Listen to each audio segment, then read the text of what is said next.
Mike Storey in the building. Storey, we finally had something finished for 2026. We only have like 10 more things to go, and then we get to the fantasy season. When is free agency? That's very important. March 11th. March 11th. It starts. Really? Yeah, it's the start of the new season, the new league year, as they say. So we're still technically in last year, but you've got at least a couple of drafts under your belt already, yeah?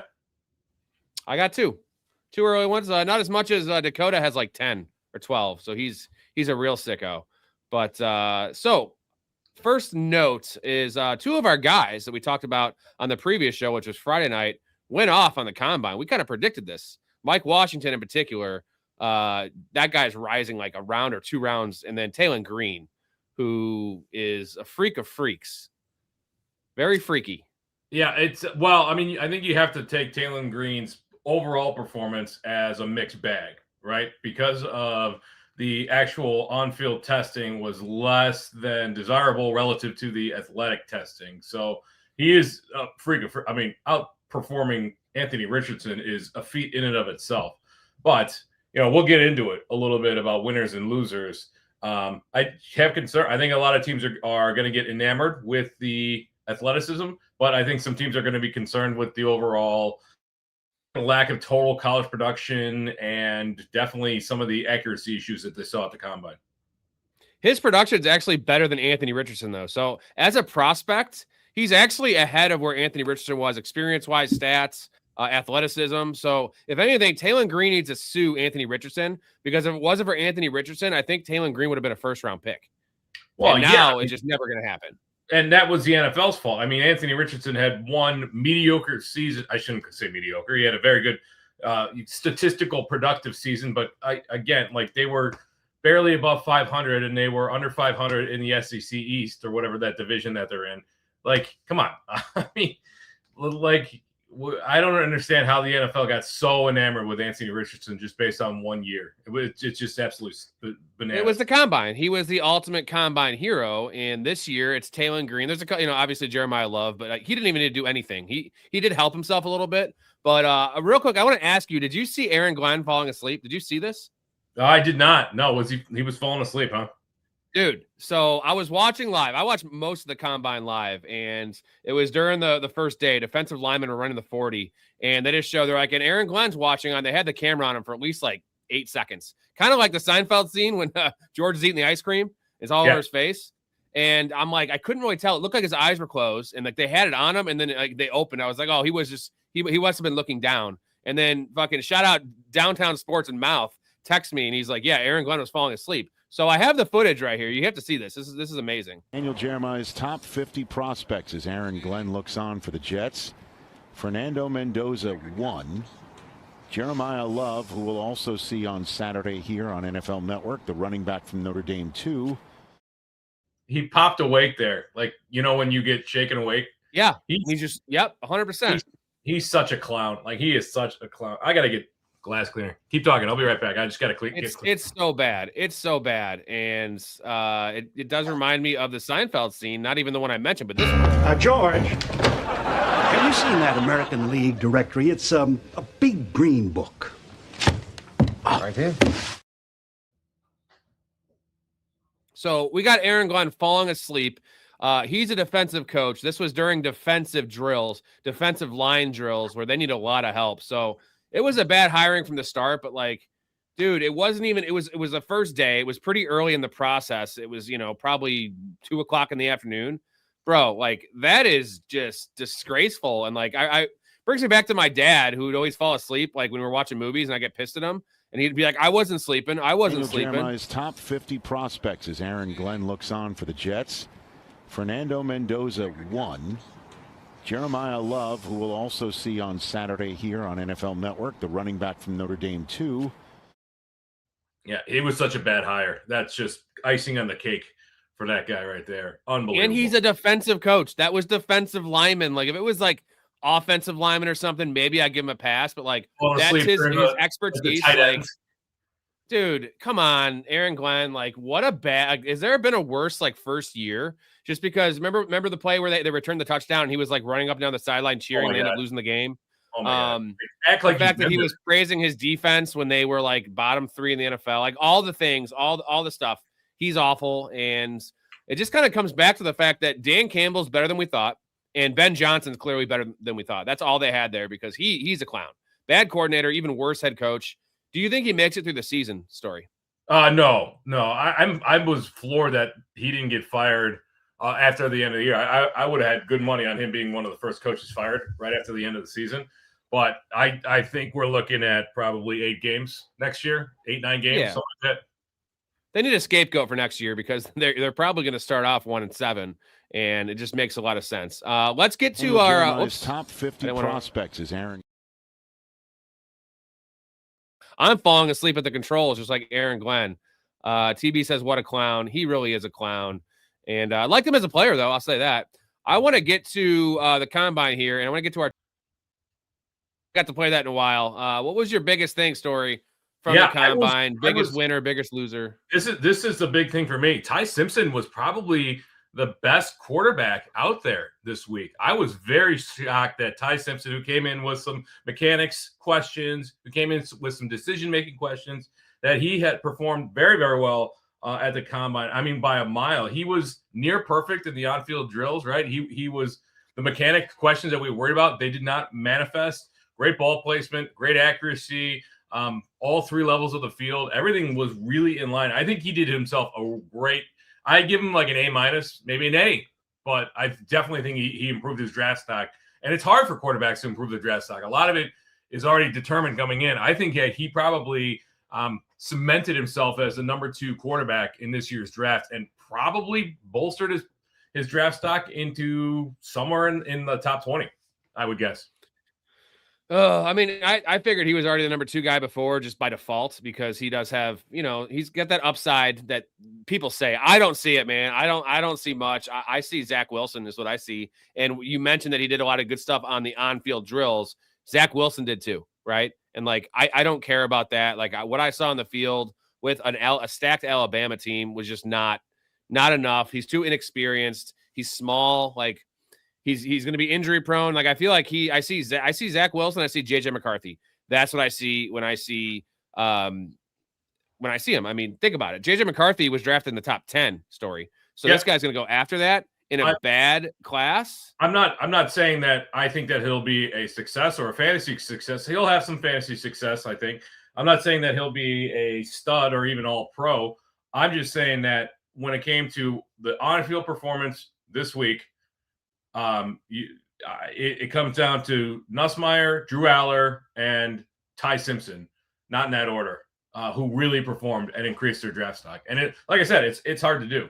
But other winners for me, again, Nussmeier did well. Drew Aller did particularly well. I was very surprised on that. I didn't think that he, come out of Penn State, I wasn't sure that he was going to shine or show out as much as he did. Yeah. So the foot injury, man, the fact that he played and he even showed up with that foot injury shows a lot for me about the kid. Like he's honestly a monster too. I didn't realize he was that big. Like, dude, he's like 6'4.5", 240, 235. He's huge. Big arm. Like, I mean, his raw tools are just incredible. So I could see a team seeing him as a bit of a project, have him sit underneath the Rams might take a shot at him, have him sit under a veteran for a little while and then develop into, because if you can mold him into the kind of player, a pocket passer, you've got a great downfield kind of guy. Jonathan has a good point how the on-field drills are interesting because there's zero pressure and there's zero pads and there's pressure in terms of like, on you to perform, but there's no pressure in your face in terms of defensive players. Okay. I get what Jonathan, Carson Beck kind of. I get what Jonathan's saying. Carson Beck impressed me. Okay, yeah, he did too. I mean, Carson Beck was much more impressive. I mean, he got booed. I don't know if you saw that during his. Oh yeah. That was an away game, dude. All right, take it easy, Indiana fans. You won the national. It's not like he beat you in the national. What the fuck is wrong with them? But like you could say that about literally everything, and yet we get really in it. Like the NFL gets really enamored with straight line speed with no pads on. There's pressure. There is definitely pressure to perform in these scenarios. Yes. Right. It's not physical pressure, but it is mental pressure when literally all eyes on a stadium are on you for that rep. So yeah, I think performing well in these circumstances at the very, we talk about intangibles and physical tools, but also the mental tools. That's what especially important with quarterbacks and to a lesser extent wide receivers. And I guess like they can only do what's in front of them, right? And that's what the NFL sees fit to have as the workout. You just got to do it. I don't put a lot of stock into it because, these guys have been overdrafted for like the dumbest reasons. Jamarcus Russell was that throw from his knees. Zach Wilson was that pro day throw that was like an Aaron Rodgers throw, which it was also in a pro day, and it's also one play. Like all these guys are talented, really is my thing. They're all super talented. They're all NFL caliber players, but we know there's a lot more to it that separates the good ones from the great ones and even from the shitty ones, like mental fortitude, right? Like landing spot. I mean, we can go down the list of what really matters. And it's just another check mark, right? Like the film is one thing. And for me, I just like to reinforce what I see on film. So in terms of some of the losers, Emmett Johnson, my boy, both my boys that you're not high on that I am, Emmett Johnson and Malachi Fields, did not do well. See, I don't care. See, I didn't move either of them down just because I trust the on-field stuff so much. Okay. So you think Emmett Johnson is terrible because he's slow? No, I don't think he's terrible because he's slow. I think he's terrible because the guys that kept him off the field the 2 years prior were guys that you've never heard of before. So that's a concern in and of itself. And his testing was extremely mediocre. He tested pretty much how I thought that he was going to test. So I mean, you really trust the on-field stuff versus what you saw from him in this week in Indianapolis. Why did he do the 3-cone? Because he's the only running back to do the 3-cone, and he was like 8th percentile, and that's including his rather small size. I don't understand why he did that because these guys generally have an idea what their time will be because they're practicing these drills, right? So maybe he just like totally fumbled the bag with that one. But I don't care, dude. No, because why I liked Emmett Johnson was I loved his footwork, which I know the 3-cone drill will say something differently, but I loved his footwork, and I thought he had the best. I know he has the best vision I've seen in years. So like that translates, and all it's going to mean is a team's going to get a value. And for me, Malachi Fields, I never expected him to run a 4.5. I thought he'd run a 4.58. He ran a 4.62. So he's not that much slower than Carnell Tate. How about your boy Carnell Tate, though? If we're going to rip on Emmett Johnson, like Carnell Tate is T. Higgins. T. Higgins speed, he's way smaller. So speed doesn't really that's not his game necessarily. He is a loser in my mind because of the size, because he weighed in less than I thought. So that size to speed ratio was not as robust as I was hoping. But I think you could also, these guys didn't test Jordan Tyson and Mekhi Lemon. Like, I consider them a little bit of a losers too, because it's perception. Perception is reality. In a relatively weak wide receiver class, these guys had the ability to separate themselves and bolster their draft stock. Instead, they chose not to participate in the on-field drills. And I think that's going to ding them in certain franchises' eyes. Like that, to me, it speaks volumes how these guys chose not to test. Yeah, definitely. I mean, Tyson, you understand it because he's coming back from a hamstring injury, which unfortunately, as you know, I was really high on Tyson. The downside of Tyson is he might become Ricky Pearsall, right? A guy that just can't stay healthy. And like, that's the problem. I just feel like he is an elite talent, but I have moved Lemon to 1 and Tyson to 2, just based on him missing the combine. And like, now we just have another little small injury. And I think for him, he was going to be a top 15 pick anyway. And what was the upside of doing it? Like, I give Tate some credit for doing it. He didn't have to do anything, right? Especially because Lemon wasn't doing it and Tyson obviously wasn't. So like, why would he? But I don't know, man. In terms of John, has anything changed with how we feel about the wide receivers? So I think the top 3 guys, I'm a little less bullish on just based on where I had them. And I'm not talking about Tate, but like my top 3, which was, I had Malachi Fields at 3. The rest of it though, the guys from like 4 to 14 are like, dude, they're all interchangeable. Like I have no idea where these guys are going to go. Like you have some of the smaller school guys that showed out. I've been talking about Bryce Lance story for a while. He fucking crushed it. Like he's a legit monster. 4.3 with that size, 6'4". He literally is Christian Watson with better hands. So we saw Christian Watson go in the first round out of that very school. So that's another guy to get thrown in the mix. There's a lot of dudes for that in that like round 2, round 3, early round 4 range, and it could go in any order, right? Yeah, I mean, I'm surprised you still have Fields at, when he ran a 4.61 at number 3 overall relative to the other guy. I mean, he got a great vert, right? But I think his tape has shown that listen to me, dating myself there. His tape, his video has shown that he's got to win early or late. Like his mid-range stuff is very, very suspect. I don't think he's got the ceiling of a Lemon, a Tate, I don't think No, I just think he's very safe. I think he's going to come in day one. He's a grown man, and I feel like he could be a wide receiver too somewhere. I know he can hold up to playing X and outside. I know he can do that. I know he can beat press. He can bully some guys, and he looks bigger than he actually is. He's only like 216, 6'4", 216. I feel like he plays like he's 230, man. And I just feel like it translates. He's Kenny Golladay. That's who he is. And Kenny Golladay had an awesome 4-year stretch at NIU, and then he just lost it. And I don't know if that was mental or he just, once he got paid, he just gave up. I don't know what the hell happened with Kenny Golladay. Maybe he lost a step. And when you run a 4.6, you can't afford to lose a step because now you're not even NFL caliber speed. But I feel like 4.6, I think we don't really like 4.5 and 4.6. The difference between that time is literally nothing. It is really nothing. Play matters to me. Like what I see on the field. And I love how he attacks the ball. I will go to my grave telling you he's a better ball hawk than Tate is.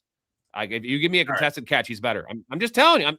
No, you're wrong there, dude. He's not a better contested catch guy than Carnell Tate.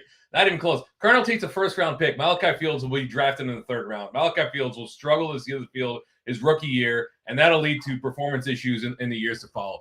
Malachi Fields is off of your board in a rookie draft outside of the first 2 rounds easily. Well, we are we're on the same team in Dynasty, so we're gonna be fighting over that on the draft day. Okay. Yeah, you got take lock on this guy. You've got to go back and reevaluate. Malachi Fields. I did. Don't forget, like his production dipped at Notre Dame this year versus where was he? Virginia. The 4 years prior to that, like they didn't throw him the ball. They didn't throw him the ball. And why not? Like targets are earned for wide receivers. It's not like you got to go out there and earn your targets. Hatcher says, what happened with Lemon's draft interview? I'm out of the loop. It wasn't the interview. The fact he didn't do any testing, Hetzer. So he did the on-field stuff. He caught passes from quarterbacks. He did the straight line catch drill, the gauntlet, as they call it, which is my favorite. That's my favorite of all the drills for wide receivers. I love that one. The most important for me is, do they turn the right way? Because everything happens in a split second. So I don't know. Maybe Metzer is referring to Lemon's answering some questions up at the podium when he was asked who does he remind himself of, and he said Amon-Ra St. Brown, but he was kind of like bouncing a little bit. It almost looked like he was high. I don't think he was, but it almost looked like. Go watch the video. He's kind of bouncing, swaying, bobbing a little bit. It's very odd. Huh? Maybe he was high. Hetzer saw an article about the Vikings wanting Tua, Kyler, Geno, or bringing back Kirk Cousins. What the fuck are they smoking over there in Minneapolis? Well, some of those names are very suspect, including Tua and Geno are very suspect, as well as Kirk Cousins. Kyler, I understand. Maybe Malik Willis, but I could pull up the clip, the blurb here. They hate JJ McCarthy. That's the bottom line. They hate JJ McCarthy, and with you read the thing about them saying they stopped throwing over the middle. Like they publicly put that out. So like I don't know what they're doing, talking shit about their own player, because if they're trying to trade him, he already had no trade value. Like I'm saying, maybe 3rd or 4th round. Now you're going to get like a 5th rounder for him, Storey. So like, what are they doing in Minnesota? It sounds like they're circling the wagons to protect Kevin O'Connell. I think Kevin O'Connell should be taken down a notch, in our opinion of him, as the quarterback whisperer. Sam Darnold, although he wasn't particularly impressive in the Super Bowl. He was extremely game managerish. But the fact that he led Seattle to a 15-win season and to a Super Bowl victory after leaving Kevin O'Connell in that system, and then Kevin O'Connell couldn't make heads or tails out of J.J. McCarthy or Max Brosmer. Now, Brosmer's not his fault. That was a terrible pick by the Vikings as their backup. But I think we need to be reconsidering Kevin O'Connell as the quarterback whisperer, in my opinion. What I'm saying is, if they plan on keeping JJ McCarthy, all they're doing is fucking with his head. If they plan on trading JJ McCarthy, all they're doing is tanking his value. So like, just shut up. You know what I'm saying? We all know he sucks. They know he sucks. He knows he sucks. Everyone knows he sucks. So, like, what's the point of putting these things out there? It just doesn't make any sense to me. We all know this stuff, you know? I mean, yeah, weird motivations. I don't know if this is like to try to light a fire under McCarthy's butt, but I don't until you can get in the head of the GM, or unless you're in those meetings, there's absolutely no reasoning for this that we can see. They must have some reason to leak that information. It's got to be something. I do have a question for you. Gun to your head. Say somebody put a gun to your head. Said, do you want your baby to be lighter or darker? What would you choose? Why is someone holding a gun to my head It's and a asking hypothetical. what shade I would prefer my son to be? I don't know. So Why is he putting a gun to her head? he wants to find out what your preference is. So you're walking down the street with Will, and he snatches you into the backseat of the car, and now he's got a gun to your head. You want a lighter or darker baby?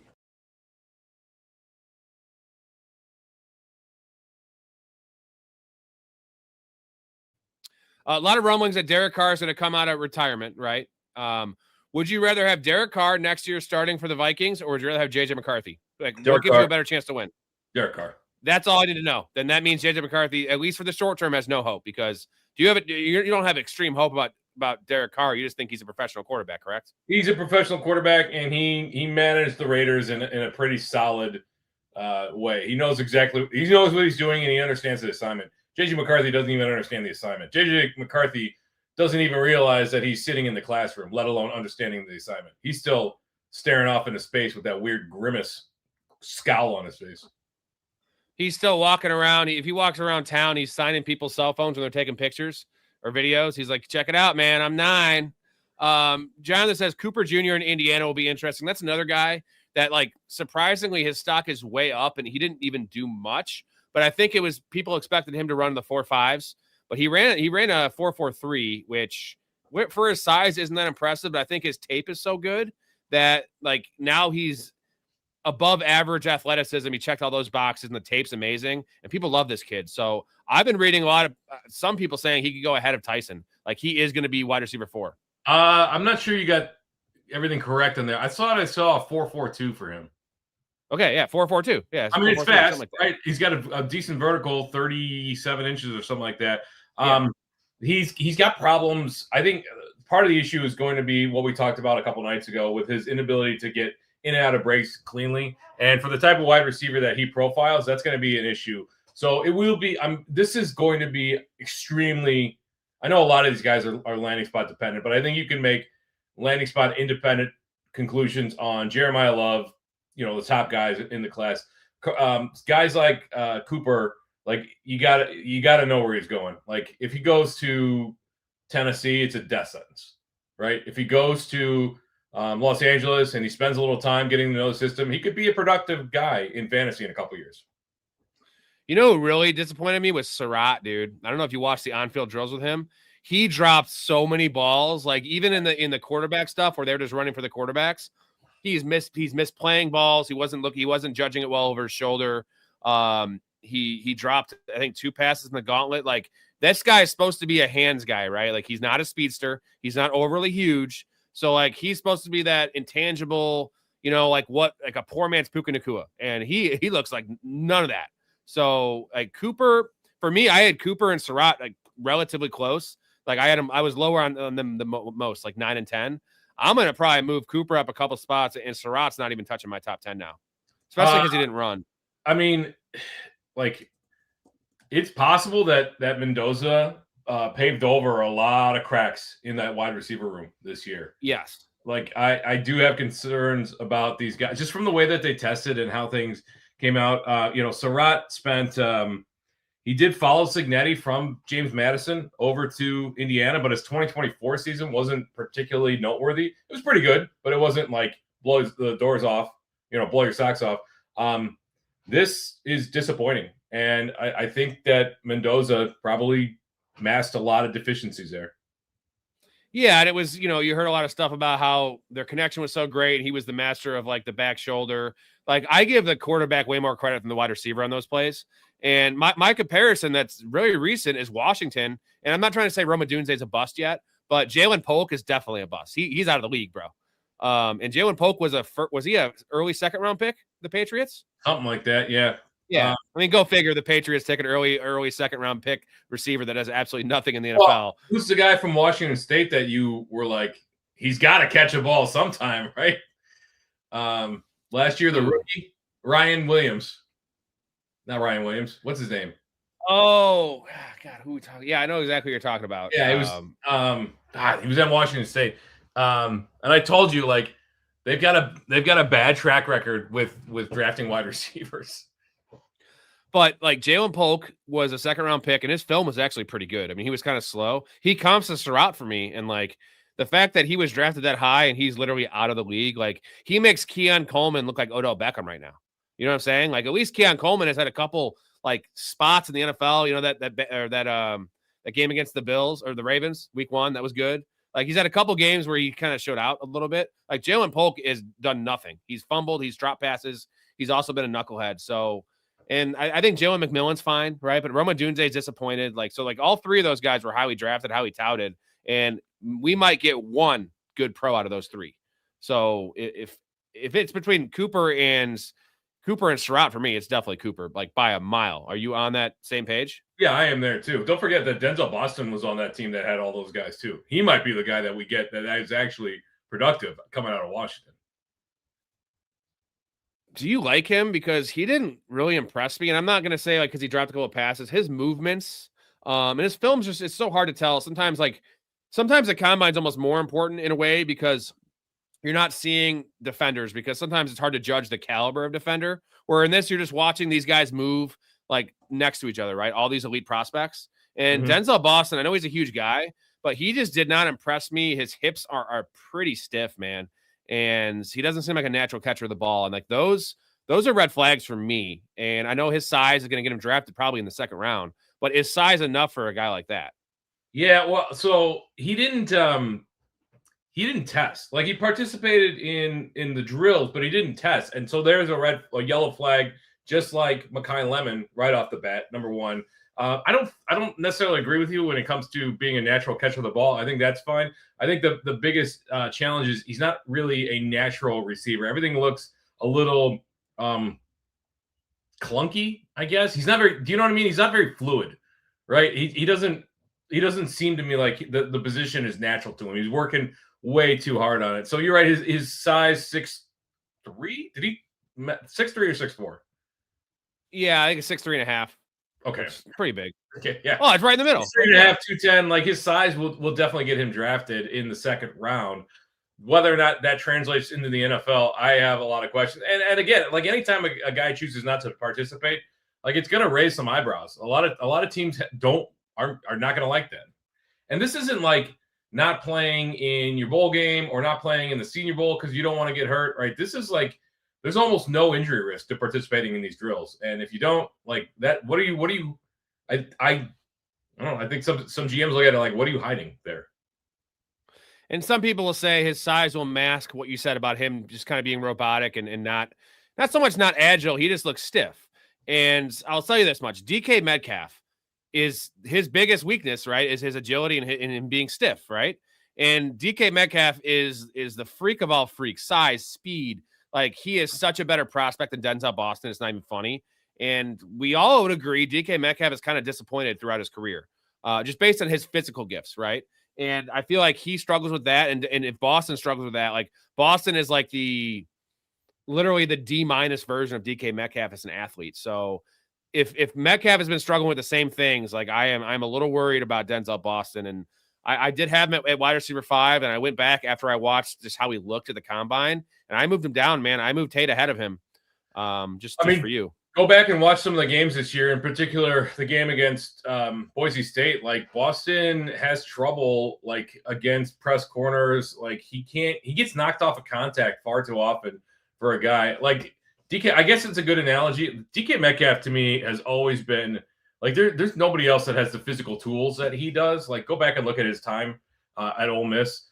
But mentally, I don't think he can hack it in the NFL as a true number 1 wide receiver. He just doesn't seem like he's all the way there. Otherwise, why wouldn't he be dominating cornerbacks on a regular basis? He's got one, he's awful against zone, right? That's the biggest Achilles heel for him is he just has not like leveled up as a player in terms of like savviness, right?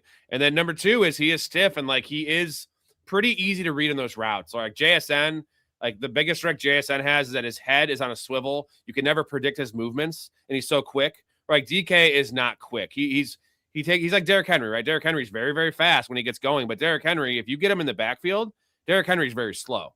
And DK Metcalf, if he's not on his spot and it's not that perfect little quick slant and go, like he's definitely guardable. And like DK Metcalf's just so much better with the ball in his hands. When he doesn't have the ball in his hands, he's just kind of an average receiver, and that's with 4.3 speed with that size. It's wild.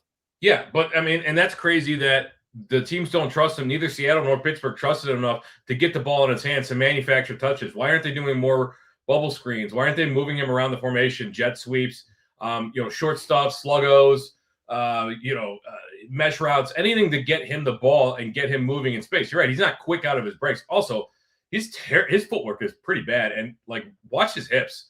Like he telegraphs exactly which way he's going to move. Mm-hmm. So for me, again, a lot of that stuff, like JSN had some of those issues at Ohio State, but he has improved his game tremendously over the 3 years or 3 years. How long's he been in the NFL? 2 years? Doesn't matter. DK Metcalf has he's never elevated his game. He's never taken it to that next level. It's easy to do against SEC corners, right? And SEC linebackers, but in the NFL, it's a different beast altogether. You could be lazy out of your break against, Kentucky's number 2 cornerback because you're the better athlete by far. But when cornerbacks are being drafted in, the top 6 because they're tremendous athletes who have vision and speed and everything else that you see at the next level, like I have concerns with guys that have issues getting past that. And I think Denzel Boston, he showed. Go back and watch a little bit. He's kind of in that mold for me. Jonathan says they will trade JJ McCarthy for a washing machine like in semi-pro. What do you think they can realistically fetch for JJ McCarthy with all the things they're saying? Is it a 4th round pick or is it still a 3rd round pick? No, he's 21 years old. Yeah, he's young. God, I think an early 3rd. That's maybe. Gross. They should do it. They should just do it. Get rid of that shit. Kyle Shanahan would. Kyle Shanahan would. Cut bait. Yeah. I mean, that's the problem in the NFL and most sports franchises is the lack of understanding sunk costs, right? You spent the number 1 overall pick. It was clearly a bad decision. Now you're trying to hold out for something that you're never going to get. You might as well take what you can get and move on and then figure out the franchise from there. Make him someone else's problem. You know what I mean? Because he would become someone else's problem. Or, you know what? Sometimes a change of scenery is also very good. Hetzer says, does A.J. Brown go to another team next year? Give me the odds that A.J. Brown plays on the Eagles. Is it 50-50? I think it's closer to 50-50. Most people think that A.J. Brown is probably gone because of the comments that Jeff Lurie's made, the comments that A.J. Brown has made. But they're going to want a 2nd-round pick. And I think only one franchise is actually willing to give a 2nd-round pick, and that's the New England Patriots. So unless Vrabel ponies up that 2nd-round pick, I think A.J. Brown's going to stick around Philadelphia. But that 2nd-round pick is essentially a 3rd-round pick because it's pick 62 or whatever. Yeah. You know what I mean? Like if it was a team that was picking 34, then that's almost a 1st-round pick, right? That's fine. But like 60, you might as well get a 3rd-round pick at that point. And I think they're trying to get a 1st-round pick, Story. You think they're going to obviously try? I mean, it's business, right? You always try to go higher. But no, I think that they think they can get a 1st-round pick, like the Patriots' 1st-round pick, which would be pick 30, 31. I think they can get that. I don't know that the Patriots would be willing to part with their 1st-round pick. Like, well, Denzel Boston, the guy we were just talking about, might go pick 31, right? Malachi Fields, he probably won't go that high. I'm saying like those are the caliber of players. Malachi Fields won't be drafted in the first 2 rounds. I guarantee. No, I saw a mock. I did see a mock that him going to the Bills, and that would make sense because the Bills are stupid. But like those are the caliber players I'm saying that you're going to get with that pick. Yes, they're probably better for the long term, but like right now, the Patriots are in win now mode. They have a rookie quarterback on a rookie deal that's hot. They have a decent roster. So, like, would you rather have A.J. Brown or Denzel Boston? Like, it's not close to me. It's A.J. Brown. Right. It is A.J. Brown. But again, these coaches don't get to where they're at by thinking that somebody else knows better. They think they're smarter than everybody else. And if Vrabel's like, we're not going to give up anything other than a 2nd-round pick, even though 30, 31, wherever they're picking is basically a 2nd-round pick anyway, I wouldn't be surprised to see. I mean, just look at what happened with Breece Hall and the Chiefs and the Jets last year. What's the difference between a 3rd round pick and a 4th round pick? In the long run, like your hit rates on 3rd round picks are probably slightly higher than 4th round picks, but the Jets weren't willing to take a 4th rounder, and the Chiefs weren't willing to give up a 3rd rounder. So, like, do you hate GMs as much as you hate coaches? Because I think I'm the GM hater. I don't know if you saw they had Chris Ballard on the broadcast for the combine. That guy's an idiot, bro. Did you hear him talk? He had a run of some really good decisions and some really good drafts for like 2 years. And the rest of the time, he's a raging moron. I don't understand why Carly Ursay-Smith hasn't fired him. I don't. No, because he was really tight with Jim. He was super tight with Jim Irsay. That's why. Yeah. So like GMs, the problem, it's another, the problem with GMs is like they're even more insulated than coaches, because coaches take the brunt of what we see on the field, the results, right? Even though GMs can fail upwards regularly, look at Ryan Poles, who's just a guy who's failed upwards his entire career. GMs tend to get, they tend to make friends with the owners. They tend to make friends with the, NFL insiders. It's a lot easier to replace a head coach than it is to replace a GM, even though most GMs are probably dumb as rocks. I mean, I just don't. I was looking at his record. It's essentially he's a 500 GM in 2016 is when he took over, and they're 1-1 in the playoffs in 10 years. 1 win, 1 playoff win in 10 years, and he drafted Anthony Richardson. Like, do I have to say anything else? Like, he was responsible for that, and he traded 2 firsts for Sauce Gardner. Like, we all knew that was a bad trade, and now they're fucked. That's more playoff wins than the Cowboys have had in the last 10 years. And Jerry Jones isn't going to fire himself as the GM. I mean, he should. Yeah, but at least that's kind of a tough division. At least you have the Eagles there. You know what I mean? Like, this division they're in, it's for the taking every year. Like, there's not been a good team. The Titans were okay for a while, but like the Titans are the Titans. So the guy talking, he was just not impressive to me at all. He just seemed like a guy I'd want to drink beers with. Like, I don't want my GM to be a guy I want to drink beers with. I want my GM to be cold and calculated. That's what it takes to be a winning GM. I do think you need to give Indy a little bit of runway, because that team was firing on all cylinders up until Daniel Jones's injury. So if he hadn't gotten hurt, there's a strong possibility they would have won that division and maybe even continued on to get a first round bye. We don't know. That's true. They also had a very, very soft schedule, though. So, I mean, who knows? And we all knew they were frauds, but this Aaron Jones situation, I don't know if you saw this. Aaron Jones, they're cutting him. They're going to try to trade, but I don't want him on the Bears. What do you think about going forward for the Vikings? So we didn't talk about Mike Washington yet, but I think Mike Washington would be a great fit. He's definitely going to be overdrafted now, because like me and you were on the Mike Washington thing way before. And it's like, I liked him because he was going to be, and I still like him now. I thought he was going to be like a 3rd or 4th round pick. And now, like, I could see him going in the 2nd round, dude, which I mean, I guess his measurables are that insane. I get it, but Aaron Jones gone. They can't go with Jordan Mason. Jordan Mason is not a starting running back in the NFL. I warned people that he wasn't a starting running back in the NFL last year when everybody was hyping on him. Yeah. Man, I don't like Washington to Minnesota makes a ton of sense. Like 99% weight adjusted speed score and athleticism for Mike Washington. Just an incredible year. Like, he was fine at New Mexico, but he had a great year here at Arkansas. Like, huge running success rate. I think that's a really good fit. And remember, like, Kevin O'Connell's touted as a quarterback whisperer, but the Vikings have been a running team for as long as I can remember. They love keeping the ball on the ground, even with Justin Jefferson there. It's a juicy spot for a rookie, though, because we were talking about, I don't know if it was me or you or me and Chaz, we're talking about how there's just not a lot of open spots for running backs, and it's a weak running back class, but there's not really a lot of open spots, and there's a lot of committees, but like every team pretty much has a guy. There seems like the Titans that might cut Tony Pollard, but usually there's like 5 or 6 or 7 spots for like a running back that's a top 3 round pick to be the starter. Even a team like the Texans, like, would a guy like Mike Washington automatically be the starter over Woody Marks? I mean, you know what I mean? Like, there's just not many spots, but the Vikings seem to be that spot because they would start over Jordan Mason. They would probably utilize a committee. I think they're trending in that direction. I know that when Aaron Jones, prior to Jordan Mason being there, even when Jordan Mason was there, they utilized a more of a lead back scenario, a 1A to 1B, more of a 1 to 2.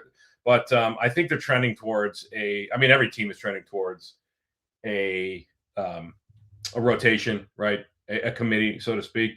A lot of it depends. Does Mike Washington go in round 2 or round 3? I think that's going to determine where we're going to look at him from a fantasy perspective. If he goes around 3, doesn't get the draft capital, I think that, he's got a guy that we're going to want to keep an eye on. Rookies tend to come on later in the year. If he gets day 2 draft capital, I'm going to be really targeting him, especially in best ball drafts, because he's got the combination that we want to see in a guy that's 220, 225 to actually break onto the field early in the season.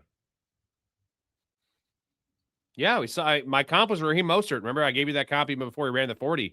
And even I didn't expect he's going to run a 4.33. I was like 4.38, 4.4, it's like we really good with the size and speed. Even 4.45 would have been really good with that size. But this is unreal. And also the guy is just chiseled, dude. Like you could tell he worked his ass off. You saw him crying after the 40. And like it's a very valid point that this is why I get pissed at people that always say athletes are overpaid. Like these motherfuckers have put their entire life into this, man. And it's like time, effort, energy, sacrifice, you name it, man. Coming back from injuries, like that's a dark space for a lot of people. Look at Rondale Moore, dude. It's a dark space. And these guys deal with this shit on a daily basis. It's their entire life. It's such a competitive field. Like there's so many doctors and so many teachers. There's only so many NFL players, only so many athletes that like make it to the tippy top. So like seeing him cry was actually, it was a heartwarming moment in a pretty clownish event, if that makes sense. Yeah. That's a very clownish. Yeah. Yeah. All right, I'm gonna hit you guys with the intro. Keep on getting your questions in here, and we'll get to all of them after this.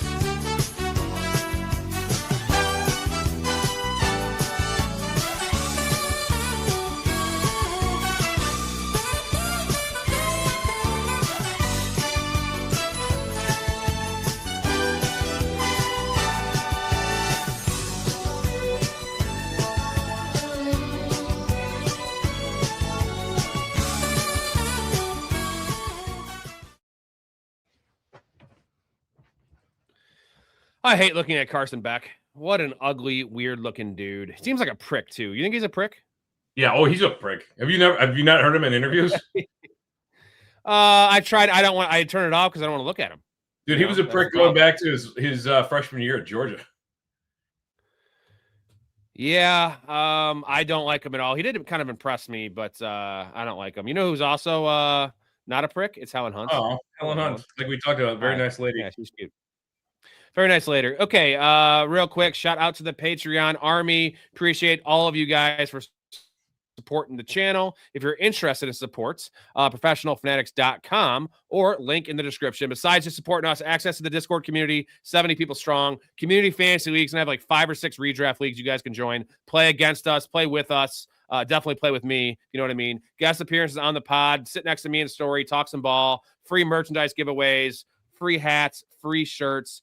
You name it. Access to my bets, early access to my bets, 96 and 58 guys. We're crushing, always crushing. Storey's gonna be doing some college football bets next season to get both days. You'll have Thursday bets, and there's college games. What, pretty much almost every day of the week. Storey. Every day except Sunday. 5 days, 4 days. Every there day. You go. Yeah, you got to keep Sunday in the NFL. Yeah, Tuesday through. Well, it doesn't start with Tuesdays right away, but midway through the season, we get Tuesday night games, Wednesday night games, Thursday games, Friday games, and then of course Saturday, the best day of the week. Sunday's the best day of the week, but that's fine. That's fine. Imagine Joe Flacco to the Vikings. Joe Flacco would be better than JJ McCarthy, right? Anyone is better. Yeah, but what's the point? Like, you use a bridge quarterback for what reason? He's not going to win you a Super Bowl. No, neither would Derek Carr, though. You know what I mean? Like, you got to bring in some. Like, I'd rather have Aaron Rodgers than all those guys. No, that's fair. Which is not really great. He's old. Dakota says Ballard responsible for bringing players like Matt Forte, Chris Tillman, Tommy Harris, Kyle Long to the Bears as a scout. He has a lot of hits. I'm just saying, like recent, it's not been good. And the Colts have had a good roster. I guess their biggest problem has been quarterback. But I'm sorry, the Anthony Richardson draft pick is you can't defend it. And then I think that's even worse is that trade that is made, right? Sauce Gardner trade 2 firsts. That is bad, dude. I do you think Sauce Gardner is even worth 1 first? No, I don't. Does he mean Charles Tillman? Yeah. Okay. Yeah. I was thinking, like, who's Chris Tillman? I don't know who that is. Yeah, Chris Tillman's the Cardinals guy that died in Afghanistan. Yeah, no, that's Thank you for your service. That's Pat Tillman. That's Pat Tillman. God damn it. That's Tillman. Tommy Harris. I think didn't Tommy Harris play for the Colts too? Didn't he go like follow Ballard to the Colts? Yeah, I think he also got arrested a couple times. I met Matt Forte, Chris Tillman, and Kyle Long all at the same event. Charles Tillman. You called him Chris Tillman. Did I call him Chris Tillman? Yeah, I met him all at the same charity event in Rosemont. Peanut seems like a great dude. Peanut seems like a great dude to hang out with. He a smile on his face. You know who's quiet? Matt Forte. So this is a funny story. So we're at this charity event. There's like it's at the bowling, the Kings Lanes in Rosemont. So it's there. They got this like second level down, and it's where the bar is, and that's where all the players are. You got to have one of these VIP badges. My buddy got me one of those badges. You go and you could talk to players, chat them up. They don't have any interest in talking to you. They're there because their agents like this would be good, whatever. You can take pictures with them. But, dude, they bring out the food, and, like, all those guys just stand at the tables, and they just eat. And they just don't stop eating. I saw Matt Forte put down so many goddamn chicken wings. It was a sight to behold. Hell yeah. You gotta maintain that body weight, bro. Yeah. You gotta have those calories to burn. I met Tillman. Tillman is a huge man. Like 6'3", right? 6'2"? Oh, 6'3"? Yeah. And Forte is like 6 corner. foot tall. He's taller than me. No, I think Forte was 6'2", man. He was a really tall running back. Really tall running back. He's 6'2". We'll find out. As soon as I find this picture, we'll find out. Yeah. Dan says the Patriots will trade a second for A.J. Brown. Kraft won't pay the $28 million contract. Well, you can bet your ass if they only get a second-round pick and it's the Patriots' second-round pick 62, they're not paying any of the contract. Like, that's going to be the thing. If they get a higher draft pick, they might eat some of the contract, but like there's no way they're paying some of the contract and taking a late second-round pick for AJ Brown. Like, they're just going to keep him on the team because they also don't give a fuck about like team camaraderie, right? Like they're just going to run it back. And I mean, AJ Brown could have been gone after last year. Even if they won the Super Bowl, he was a problem last year, as in 2024, reading books and just bitching. So obviously you see the guys they draft like a bunch of knuckleheads, Jalen Carter, guys like that. So like, I don't think the Eagles care. Oh, I wasn't paying attention. I was trying to find this picture, which I did find, by the way. Yeah. There's me and Peanut Tillman. Yeah. Oh, wow. Yeah, he is tall. Jesus. Yeah, and there's me and Matt Forte. Heyo. What up, Matt? Matt's a cool guy. What a cool guy. Nice beard. Yeah. He's got a good facial hair game. Anyway, what was the question? I wasn't paying attention. I was saying that the Eagles won't pay if they get a second rounder from the Patriots, that late second rounder, they're not paying any of the contract for that. If they get a first rounder, they'll pay a majority of the contract, I'm sure. But they're not taking a lesser pick and taking a cap hit. No, you know they wouldn't. There's no way. They can't afford to take the cap hit, I don't think. No, and they wouldn't anyway, just out of just being stubborn. But I was saying that the Eagles, they don't care about their locker room. Like they're above that. They like treat their players like they're all professionals. And you see it with how they draft all these guys that have problems coming out of college. They're just like, fuck it, bring them in our environment and we'll make a man out of them, right? Jalen Carter's been pretty fine besides spitting on people. I mean, I guess that's a big thing, but that's a pretty big thing. But on the field, he's been fine. I mean, I should say, before the whistle, he's been fine. Yeah, Hetzer says Texans is going to need some running backs too. Well, yeah, we have Woody Marks is we call him the blue tents merchant. He owns the blue tent. He's in there every game. He is not a lead back. They've also said as much that he's not a lead back. Yeah. So he's the third down back. They need a banger. They need somebody. Jonah Coleman would be good there. They're not going to. That'd be a good spot. They're not going to draft some. I have a feeling they're going to sign somebody like a Walker, like a Rico Dowdle kind of guy. Like I feel like they're going to want a veteran back there. Like the fact that Mixon was going to be the guy. I don't think he plays another down in the NFL. And then they signed Chubb and he has completely lost it. And they tried everything they could, everything in their power to get Woody Marks to be the guy. Very inefficient on the field. Obviously, blue tent merchant, as we mentioned. I think they're going to look to sign somebody in free agency. And they still might draft somebody, but I have a strong feeling they're going to actually go out and get somebody. Well, maybe Seth McGowan. That'd be a good spot for him, right? It would be a good spot. He was impressive. Yeah, I don't think... I was talking him up. Storey, I was talking him up, and he dominated, dude. Yeah. Fucking crazy metrics. Dude, no, I like his story, too. He was not on the fantasy radar, the college fantasy radar at the start of the year, and I miss snatching him up after week one. I I still kicking myself on that one.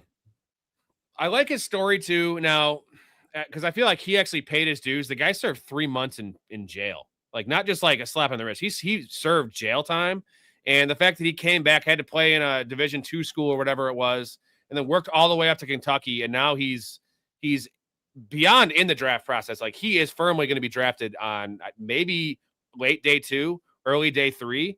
And dude's he's 225 pounds, not super fast. He ran a 4.48, but that like not everyone's Mike Washington. You know what I mean? Not everyone can have that size and run that speed. Super fast for his size, and just the explosiveness of his broad jump and his vertical it was a sight to be seen, man. Yeah, So I mean, I'm really happy for him. Mid 80s adjusted athleticism score. He had an incredible vertical, like one of the best verticals we've seen in the last 2 decades. Really good broad jump too. So he did like he's not like a 99th percentile, but his 4.49 in combination with the other metrics, I think somebody might get enamored with him, and we might see him creep up into round 2. That's a tough nut to crack, but he's probably a round 3 pick. But he definitely improved his draft stock. You know who I saw when I was watching his film, and this is going to probably be the weirdest comp you're ever going to hear? Philip Lindsay. And Philip Lindsay was tiny, remember? Like 5'10", like 195. But remember how hard Philip Lindsay ran? Yeah. Had a nice little career. Philip Lindsay had like 6 years of like 800 plus yards rushing. Pretty nice little career. And like it's actually a ringing endorsement for McGowan that I'm comparing him to a 195-pound player, right? Like in terms of how he moves. And I like him, man. I like him, and I think that some teams might be scared off because of the arrest. You know, it was armed robbery. For me, it's quite the opposite, because if that's a one-off, I feel like he learned his lesson and he worked so hard to get back here. Like, I mean, you saw it with Joe Mixon. Like, Joe Mixon's actually he's kept his nose pretty clean in the NFL. And like, he had red flags all over the place, Storey. And he's like, fuck it. This is my chance to make money. And what has Joe Mixon done? Made fucking money. And kept his nose clean. You forget, like, Joe Mixon's time at Oklahoma was fraught with scandal, controversy, right? On video, Storey, which is the worst kind of scandal. Yeah, punching a chick in the face. No, I've been a huge fan of Seth McGowan. I think he definitely increases draft. I think I might have been a little aggressive with a second round, but definitely a day. I don't know if I would hope that somebody takes him in day 2. That's what I'm hoping for. Yeah, PZ, what team drafts Love? So he was already going to be a top 10 pick, pretty much locked in before the combine. And seeing that guy on the field, dude, he's next level, just huge. His arms are long, he's running routes from like the out wide just to fuck around in the combine. Where do you see, like, what's the earliest he could go? Is it 3? Is it a possibility the Cardinals take him? Yeah, there's definitely a possibility to him going to Arizona at 3. I think he goes to Tennessee. I definitely think he solidified himself as a top 5 pick. There's a lot of good defensive players that Tennessee definitely needs that could land in that spot. But I think if he falls to them at 4, they're going to jump on taking him. So let me ask you this. I'm a huge Tyler Algier fan. And that is for me, that's the perfect landing spot. You cut Pollard, you re-sign Tajay Spears to a pretty cheap deal. And you can get Algier for, what do you think Algier is going to cost? $6.5, $7 million a year, 3 years, 21 million, something like that. That's it. Realistically. Yeah. I mean, we're talking Kenneth Walker is only going to get $12 or $13 million a year. Algier's not getting 9, bro. I mean, I would think that Algier is going to hold out for a starting gig, don't you? No, it would be a starting gig. I'm saying, but like, it's going to be a cheap, because he's an under the radar player. So like, would you rather sign that contract, sign Algier and take, a Bain or one of these edge rushers, which you sorely need at Tennessee? Or would you rather, invest in edge rushers? There's not that many. There's Trey Henderson, for instance. You could sign him and then you draft Love. Like, which is the better path? Because I think they're still a couple years away. And it doesn't mean that Jeremiah Love won't be a focal point when they win down the road. But I feel like Tyler Algier is a good player. So it's a tough one because he is the second best player in this draft. Would you agree? Jeremiah Love or Tyler Algier? Love. Because he's not in this draft. No, Love. Yeah. He would be. I think he's how do you compare Mendoza and Love? It's near impossible. But I think he's the best offensive prospect in this entire draft, Love. he tested incredibly well. I was just looking at Joe Mixon's contract because I wanted to know, like, okay, like if Algiers got to make more than Mixon on the open market, right? Mixon made $7 million as a base last year, and he's set to make $8 million as a base this year. So Joe Mixon was a big name, though, bro, coming off badass season after badass season with the Bengals. Like, I know, you know what I mean? And he's a better pass catcher. Like, Tyler Algier is not a 3-down back. That's the difference. He's not. He can catch some passes, but he's not a 3-down back. That's the difference. I don't know. Like, back to Jeremiah Love, like his speed score, 212 pounds. He runs a 4.36 or something like that. I mean, he really comps to Saquon Barkley coming out. Like, I think that, yeah. I mean, if Arizona doesn't get a little nippy, then I think he's going to Tennessee. The Arizona things, I still have hope for Trey Benson. Am I crazy for hoping for Trey Benson? They did spend an early 3rd round pick on Trey Benson, dude. Yeah, well, an early 3rd round pick 2 years later is nothing. 3 years later now, yeah. is plus a different regime too. It's literally meaningless. That pick is dead and gone. I get it. I just don't know. Like the Cardinals, I feel like the Titans are closer to winning than the Cardinals. And I actually know that they're closer to winning the Cardinals because the Cardinals have the hardest division of all time. Titans have a chance in this division in a year or two, maybe even this upcoming year. We've seen this before. I'm telling you, the Cardinals are not even sniffing 3rd place, dude. I'm not arguing. I think the Cardinals and the Titans are both bottom of the barrel, but the Titans have, with things breaking their right way, they might stumble into a wild card. There's no way that the Cardinals are making the playoffs this year. So that's why Love makes more sense to the Titans, because you can kind of convince yourself, because we all know like taking a running back is foolish that early unless you have you're close, either one piece away from Super Bowl or even one piece away from the playoffs. Like Bijan was just too good to pass up, and Love is almost on that level. He's not Bijan, guys. Like, I'm sorry to break it to you, Bijan is a Adrian Peterson level prospect. He always was coming out. He is much closer to a Gibbs prospect. I know you threw out Saquon Barkley's name. Love is only 210 pounds, dude. Like he's powerful, but like, Bijan and Saquon's 230 pounds. Let's not forget Saquon's 230. Bijan's 215, 220. So I know Love has more of he's more of a home run hitter than Bijan is, but you agree that Bijan's a better prospect than Love? Yes, I definitely agree on that. Bijan was one of the best prospects that we've seen in the last 20 years, for sure. Yeah, and Gibbs is right there. It's the Gibbs thing. I think Gibbs is the most you don't take a running back unless you're right there, but teams will drop luxury picks all the time. The Giants shouldn't have drafted Saquon Barkley. They weren't particularly close, and he languished for years behind that offensive line and still crushed it. So to me, it feels like we know the follies of taking a running back in the very early part of the 1st round, but teams will fall in love with a player, and then the next thing you know, Jeremiah Love is gone at 4. It does take pressure off a young quarterback. That's why I like the Tennessee fit, because you have your quarterback in place. Right, the Cardinals don't even have their quarterback in place. We're like getting that player for Cam Ward and solidifying the offensive line, just focusing on that. Screw the playmakers. Maybe get a veteran in there. But like, what would you value for the Titans? Would you rather have them than take let's say it was Cardinal Tate. Let's say they trade down and take Tate at 8. You love Cardinal Tate. Is that more important? What would be the best for Cam Ward? Would it be getting a Tate, getting a bona fide number 1 he can grow with, or getting that supercharged running back that can catch passes and do it all out of the backfield and really keep the defense honest is the point? I know what you're getting at, but realistically, like the best thing for Cam Ward would be to keep the defense on the field longer. And so like a Sonny Styles and Avil Reese, a freaking like a David Bailey, like they need like edge and linebacker help more so than they need defense. I'm just worried that the Titans GM is going to be a little punchy and go out there and maybe drop down and then take a Cardinal Tate at 8 or 9 or whatever. Like if the Saints want to move up and get their guy, so they move up to 4 and they draft Jeremiah Love, and now the Titans feel like, okay, so we can draft Cardinal Tate, but they need defensive help. Like that should be their priority in the draft, 100%. Same with the Cardinals. Honestly, like the Cardinals might take Jeremiah Love, but they desperately need defensive help too.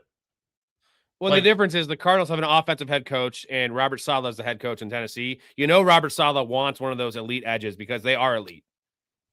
They need it. That defense is atrocious, dude. Yeah. It is so bad. It is so bad. Like if Arvell Reese drops, Tennessee should swoop in and absolutely take him there.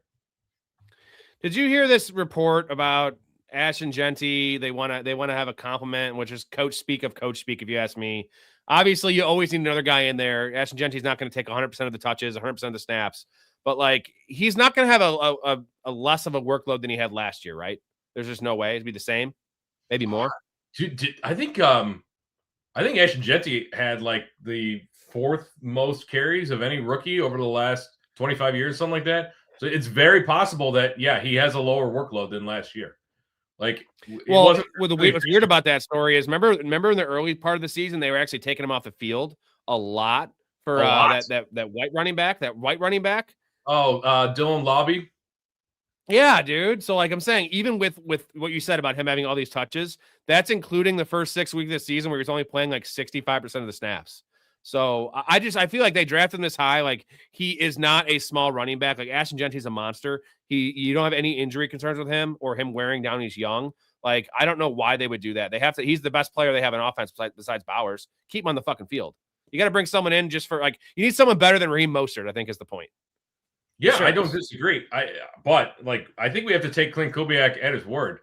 Remember, like he orchestrated this split between Charbonnet and Kenneth Walker. He's the one that put that scheme into place. Loved having 2 backs on the field. So I think Ashton Genty absolutely could have some of his workload taken away. I'm very worried about Ashton Genty this year. I'm not. I am.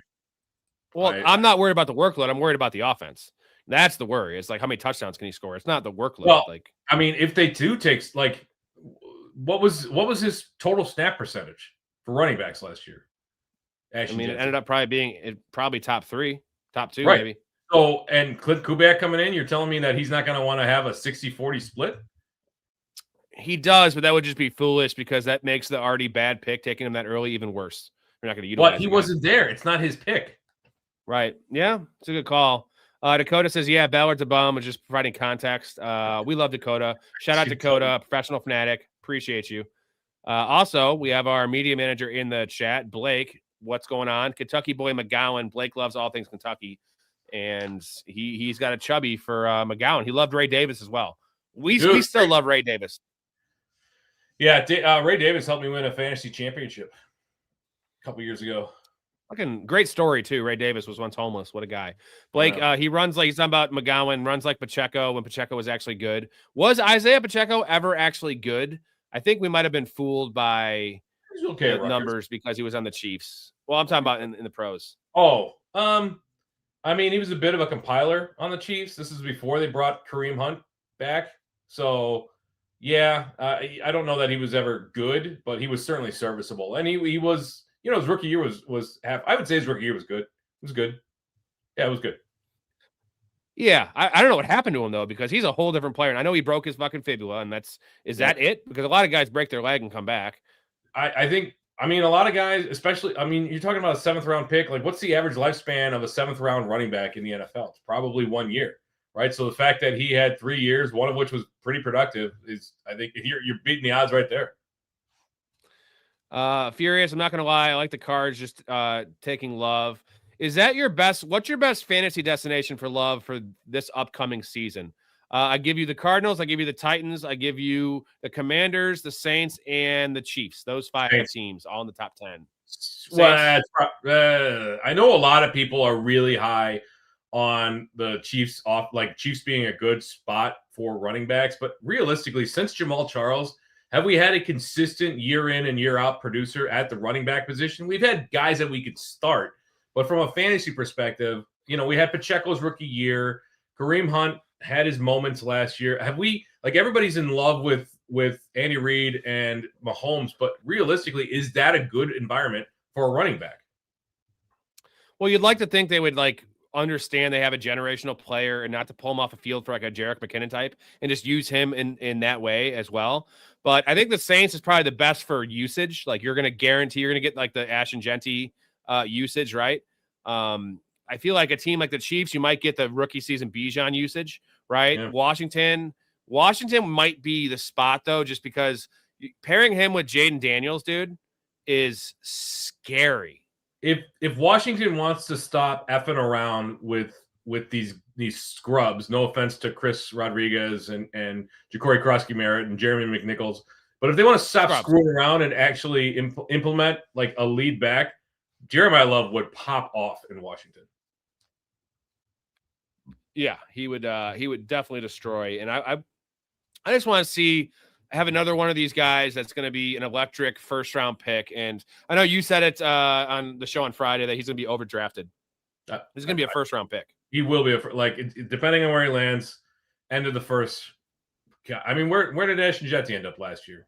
107? No, it was like 111. 111. Okay. So I think you can look at Love somewhere in that range. Would you rather take if Love goes to, let's say Love goes to the Saints, which is what you said is a great destination? Would you take Jeremiah Love? Would you let's say that at the turn, the 12th, 13th pick, would you take Love or Genty? Genty. Okay, you said everything you needed to know. I mean, John Taylor, we've seen it. Like I know that and Love might surpass Genty this year, but at the very least, we know that Genty can hang in the NFL. So Jonathan Taylor's fourth highest average salary at running back, $14 million for 2026. Ramondre and David Montgomery are both at $9 million. So I feel like it would be right there, maybe a little lower for Tyler Algier. So $8 million a year. Well, that's okay. So when you were saying $6 million, I'm like, that seems low. I would have put him. I said $7 million. Okay. I would have 3 years, $21 million. How many? 3 years, $21 million. Yeah, sounds about right. I mean, David Montgomery as the second fiddle to Gibbs is making $8 million or $9 million. You telling me that they signed him as a starter though? They signed him the starter after the Bears before they drafted Gibbs. That's the contract, you know. Is that still the contract? Yeah, it was a 4-year deal. I thought they restructured. They might have. I'm just saying, like that's why he got paid that much, because he was getting paid starter money, right? And then they just that's why everyone was like, why are you drafting Gibbs? And it worked out. Furious love to Gibbs is a perfect comp. He's the level below Zeke, Saquon level. I think we all forget how good of a prospect and player Zeke was coming out of college. What a pro-ready monster. No, okay. So I'm sorry. Before we get back to that, they did sign him to an extension in 2024. So that was after they drafted Gibbs. Oh wow. Yeah, it's a lot of money. They love David Montgomery, which is crazy. They're probably going to get rid of him. Let's see. They've got Titans an out. Traded for.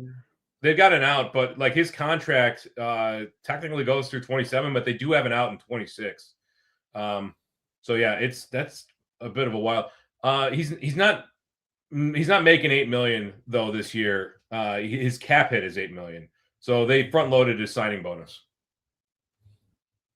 Well, what do you think about David Montgomery while we're on the topic? Because they're trying to trade him for a decent day 3 pick, which is pretty low. That's a 4th round pick. He wants out. That's the quote. So Montgomery wants out, says Jeremy Fowler. And yeah, he's only 28. Doesn't it feel like David Montgomery's 30? I feel like he's older than that. I feel like he's been around for a while. Yeah, and he's because he's slow, but like, would you rather have, let's say you're the Titans, would you rather have David Montgomery or Tyler Algier? David Montgomery or Tyler Algier. I think the Titans have kind of like tipped their hand. I think if that veteran came up, they'd probably go with David Montgomery. Don't you think? I mean, they did sign Algier because Algier's like 25. Who would you rather have? Tyler Algier. Give me the youth. Thank you. Yeah, Algier's also got very fresh legs. Those things are fucking like your wife when she gets out of the shower after shaved them, just fucking ready to be licked, man. Titans did trade for Jermaine Johnson. Huh? Does your wife shave her legs every day? No, not in the winter. They got nude beaches. Not in the winter. Damn straight. What do you think about Jermaine Johnson to the Titans? That was actually a pretty nice buy low. But he seems like a knucklehead, right? He does. I've been holding it in. I gotta go. So to the bathroom. I'll be right back. Oh, okay. I got a perfect clip for that. Storey's got to go. He's got to go.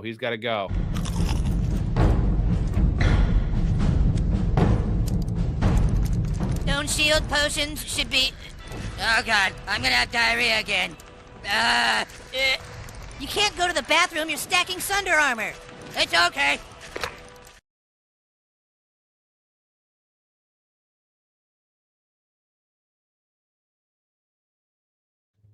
There we go. I'm back. Boys, I want to chug a beer. That's Helen Hunt. Hi, Helen. 5 supers. I chug a beer. And I take a shot. And I take my shirt off. And I can show you guys me chugging a beer with my shirt off. One of my favorite clips. Here you go.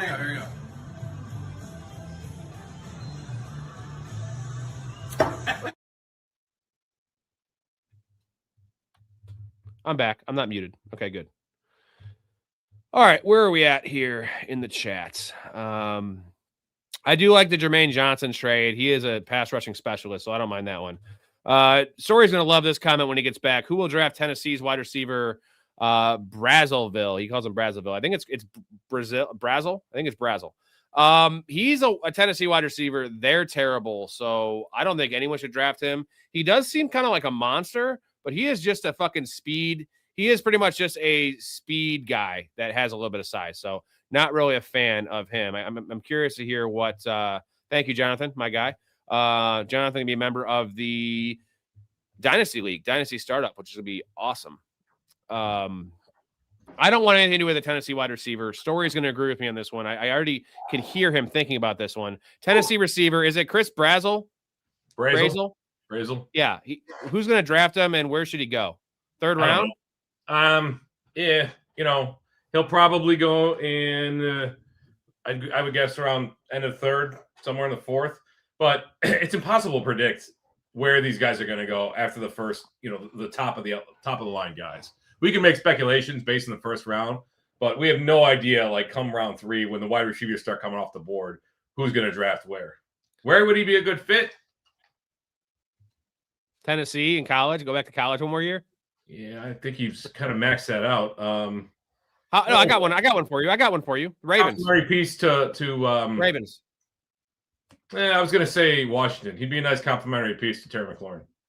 Doesn't he kind of remind you? But Terry McLaurin's already a vertical receiver. Doesn't he kind of remind you of Rashad Bateman a little bit? I would love to take the Bateman role. Wouldn't you rather have 2 more deep threats for Jaden Daniels, who's just an outstanding deep ball passer? Yeah, I guess. They got to figure out the Zach Ertz void, because Zach Ertz, as much as we joke about him being a dinosaur, was very, very important to that team underneath. They don't have that right now. Who do they have underneath, man? They have nobody. Luke McCaffrey? That's why Jeremiah Love would make a ton of sense there. But if you're talking about Chris Brazzle, I would if I got saddled with him in Washington, I would move him. I would position him as a slot flanker, move him around the formation, and have him go clear out defenses deep. What about Mekhi Lemon to Washington? That's interesting. There's your underneath guy. I'd rather Jacoby Lane to Washington than Mekhi Lemon.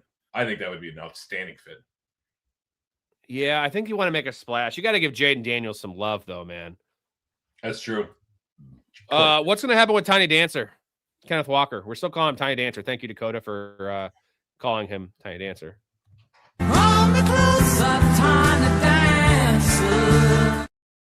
Tony Danza. 2 backs in place with Tiny Dancers. He gets hurt with a heavy workload. You had to put 2 backs in place with Tiny. Oh, he gets hurt with a heavy workload. Yeah. What's going to happen with him? Man, this keeps going back and forth. Like one day it looks like he's going to be there. Then they're going to work on a long-term deal. The next day it looks like they're going to split. The next day, it looks like they're going to franchise tag him. Push comes to shove, I think they're going to end up franchise tagging. They should. I mean, they really should. They have money, too. They have a lot of money. That's the thing. It's like, why are they going to be cheap after winning the Super Bowl? The fans, like, I know they're going to trust in Schneider and, like, what he's doing there. But, like, you can't just let the guy walk. If Zach Charbonnet was healthy, I'd understand it. But Zach Charbonnet is not healthy. He's not going to be healthy till, like, week 9. And then what are you getting, right? You're getting a ramp-up period, and you got to make the playoffs before you repeat. So that's tough division, too. It's not like they're playing in the AFC South. Like, they're going to have to earn that playoff berth. Everyone's gunning for him now. Yeah, there is something to be said for the politics of letting the Super Bowl MVP walk, right? When you don't have a direct replacement there. I'm not sure that the GM can withstand such scrutiny. It remains to be seen. What do you think about Chikakonkwo to the Patriots? My boy, Chikakonkwo. Disappointing year last year. No one ever uses this guy, right? He's a really undersized, as in like really short tight end. Really good after the catch. He played really well down the stretch, though. And the Patriots like using Austin Hooper, who like Chikakonkwo would be a big upgrade over Austin Hooper for that tight end 2 role, right? Yeah, but they don't play as much two tight end sets as They play a decent amount. They do play a decent amount, but it's not like Austin Hooper is catching a ton of passes. Like Austin Hooper is on the field blocking an awful lot, and so Chikakonkwo is not going to be out there blocking. And Hunter Henry's their guy, so I don't think that the Patriots. I don't see him as a good fit for the Patriots. Maybe. What do you think about the Giants paired next to Theo Johnson? You know who might actually end up signing him is Baltimore. They do like having two tight ends that they can, you know, with. I know they just signed Mark Andrews to a 3-year deal, but they really liked what Isaiah Likely brought to the fold, and he's gone now. So having a guy that can mix in as kind of that Likely role behind Mark Andrews, which is I think I think that's the best deal that Chikakonkwo is going to get. He's not going to get started like a starting tight end gig anywhere. If they don't bring anyone in Baltimore, I think Mark Andrews is going to be one of my pillar players next year. I think I'm going to draft him everywhere when I wait on tight end, just because like he's going to catch 8 touchdowns, right? If Lamar stays healthy, if there's no Likely. I mean, they signed him, they have to play him. Every year that goes on, though, Mark Andrews is a much better pick in best ball because he's not going to threaten down the field anymore.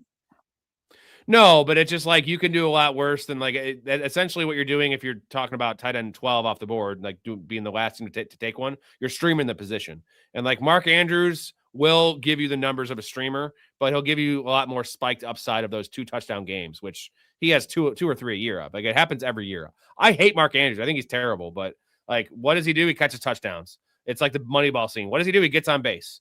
He fucking catches touchdowns. And care if he walks a lot. No. Yeah. I'm gonna point at him. Yeah, guys, golf ball whacker guy. I love that quote from Happy Gilmore. Come watch the golf ball whacker guy. Think I can hit it over the road? And then Chubb's giving that fucking lesson to the chick reading the magazine. She's like hitting the ball like fucking 6 yards. Oh yeah. Good. Yeah, rotate the hips. It's so. Jadarian Price, another one of these fallers story. His spark score was like average, and that did not really jive with the film we saw. Remember before the combine story, I said that my worry with Jadarian Price was every time I saw his highlights, they were up 35-7, and he would score like 3 touchdowns after that, playing against a really, really like tired defense and just running up on teams and typically bad teams. So Jadarian Price, I thought he was a lot bigger. He's actually smaller than Jeremiah Love. He's 209, dude. Like everyone's saying Emmett Johnson's small at 202. Like he's 7 pounds bigger than Emmett Johnson. So like Jadarian Price is not a big back. Yeah, his speed score, especially at his size, was not impressive whatsoever. I'm not convinced that some team isn't going to fall in love, and he won't be. Not that he won't be fantasy relevant, but when you look at the draft capital that he probably cost himself this week, some of his stats, like his like the I'm just not. He's mediocre, right? It just seems like he comes off as kind of a mediocre, undersized back. So somebody might really like that profile, but for me, like he's not a huge pass catcher either. Like there's just not a whole lot for you to get excited about if you're looking at it from a rookie fantasy perspective. Yeah, and the main thing is I brought it up on Friday, man. It's the Roschon Johnson thing. Like, and Roschon Johnson's college film was equally as eye-popping as Jadarian Price, and that could have very well been they're up by fucking 3 touchdowns. Bijan just beat up the defense. Like, and Roschon Johnson has done literally nothing in the NFL. We're Bears fans. We watch. He had every chance this year take over that running back 2 role. He let Kyle Monangai come in there and take the job from him. A 7th round player that is, we like Kyle Monangai, but he is not flashy at all. And like, that's the worry with Jadarian Price. If he falls to the, end of the 3rd round. So to Blake's question, how far do you think he falls? Like what range are we talking about? I think there's a possibility that he drops all the way down to the 4th round, but it's probably not likely. I think that there's still enough teams that like that profile that Jadarian Price brings that he's a 3rd round pick for me. I haven't looked at any mock drafts since the combine finished, so I have no idea where teams like the prognosticators are putting him right now. But like, if you're asking for the median outcome, I think you're looking at mid-third round. Well, the nice thing he has, the feather in his cap, is that he is elite as a kick returner. So, like, that will drive him up a little bit because at least you have that. I mean, I know it's not a ringing endorsement on the guy. He's good at kick returns, but I'm not into him, man. He's probably going to be outside my top 5 now, and I'm still going to have Emmett Johnson ahead of him. So you're crazy. He's still my number 2, baby. I'm not changing. The film. I don't care. If you have Emmett Johnson at 5, then you should put Dante Dowdle at 4 because Dante Dowdle. You know what Dante Dowdle is? No, is that Rico Dowdle's like weird cousin? No, Dante Dowdle was the guy that kept Emmett Johnson off the field at Nebraska in 2024.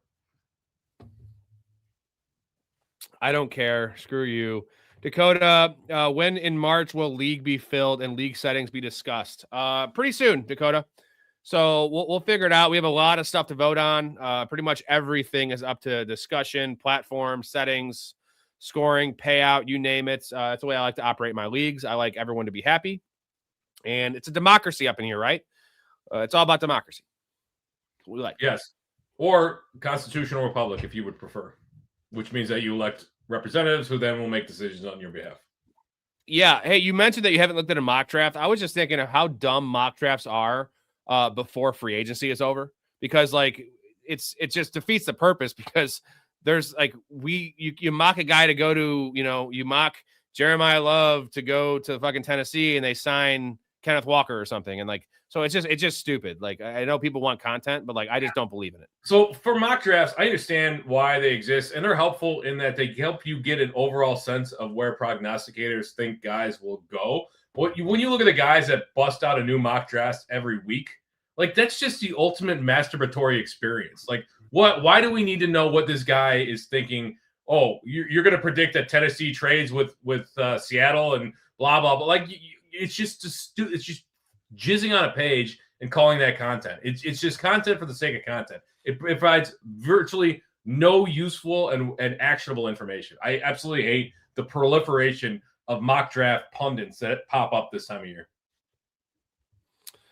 I don't like it either, but you know what? People like it, and a lot of times they're way wrong too. Like, I don't even bother doing it. I much rather invest my time in evaluating these players and understanding who I like, who I don't like, what systems they'll fit well in. And then once the draft is over, then we can evaluate, was it a good pick? Was it a bad pick? Jonathan Bernard would be sick in Baltimore. That would be a nice weapon because Bernard, I think he had 16 carries at Alabama this past year. So he is a Deebo Samuel type player.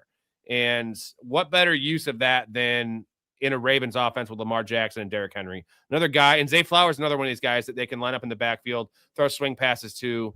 Unfortunately, I think they also need one more real wide receiver, because Rashad Bateman had a nice year 2 years ago, 9 touchdown receptions somehow, which just sucks for Zay Flowers owners, which I was one of them, just watching fucking Bateman catching 2 touchdowns every other week. But they need a big boy professional receiver, and Bernard is a big boy, but he is much more of a flanker, dude. They need an X. I don't think he's a big boy. 6'1", 205 or something like that. He's not. I don't even consider him a big boy. He plays much bigger though. He's big after the catch, right? He plays big after the catch. He's never gonna jump off the page as an athletic marvel, but like a 4.49 or whatever he ran, really nice 3-cone. Don't get me wrong. He just profiles as a flanker, like a complementary piece. I don't see him as a number one wide receiver. He's probably a top 60 pick, so a round 2 pick or higher, maybe even top 50. Maybe Baltimore finds some usefulness in him to help open things up for Lamar Jackson, because they also said Lamar Jackson's going to run less next year, which is concerning from his fantasy perspective. Yeah, I don't know if I believe that. Like, I've heard that before. That's the same thing as hearing, in the preseason, you hear about these running backs lining up in the slot all the time, and it never happens. So, like, I'll believe that when I see it. Like, that's just posturing and bullshit. This is kind of a weird question from Dan, but who will the Patriots get in free agency? We can kind of talk about what they need and what you think they're going to go after. I can pull up the cap room they have here and let Storey kind of riff on this one. Let's see what we have here for the Patriots. They are they have $41 million, and they can actually open up more room. So that's quite a bit. Let's call it 50 million, Story. What are they going to target? I know they need a playmaker. Keyshawn Boutte was great for them. He was really great for them. but they could level up there. And Stephon Diggs is going to be another year older. You got the legal issues. Like Stephon Diggs is not a 1. Hunter Henry's another year older. So like they need passing game options. They need offensive line help in particular. Like that offensive line is not good. I mean, I think they're looking at another weapon for Drake May because you saw what he did from year 1 to year 2. So, man, what is that guy's name? Oh my Alec God. Pierce? Yes, thank you, Alec Pierce. I Read your mind. can't believe you came up with that. That's weird. He would make a really. I saw you. I could see you thinking Alec Pierce because my question was actually going to be to you: is Alec Pierce? Like I know they would keep Kayshon Boutte, but like, is that an upgrade if you just like swapped them out 1-to-1, right? And you just put Alec Pierce in that X role that Boutte was playing. Is that a major improvement? Is it a marginal improvement? Because Boutte was great last year. Yeah, Boutte was great.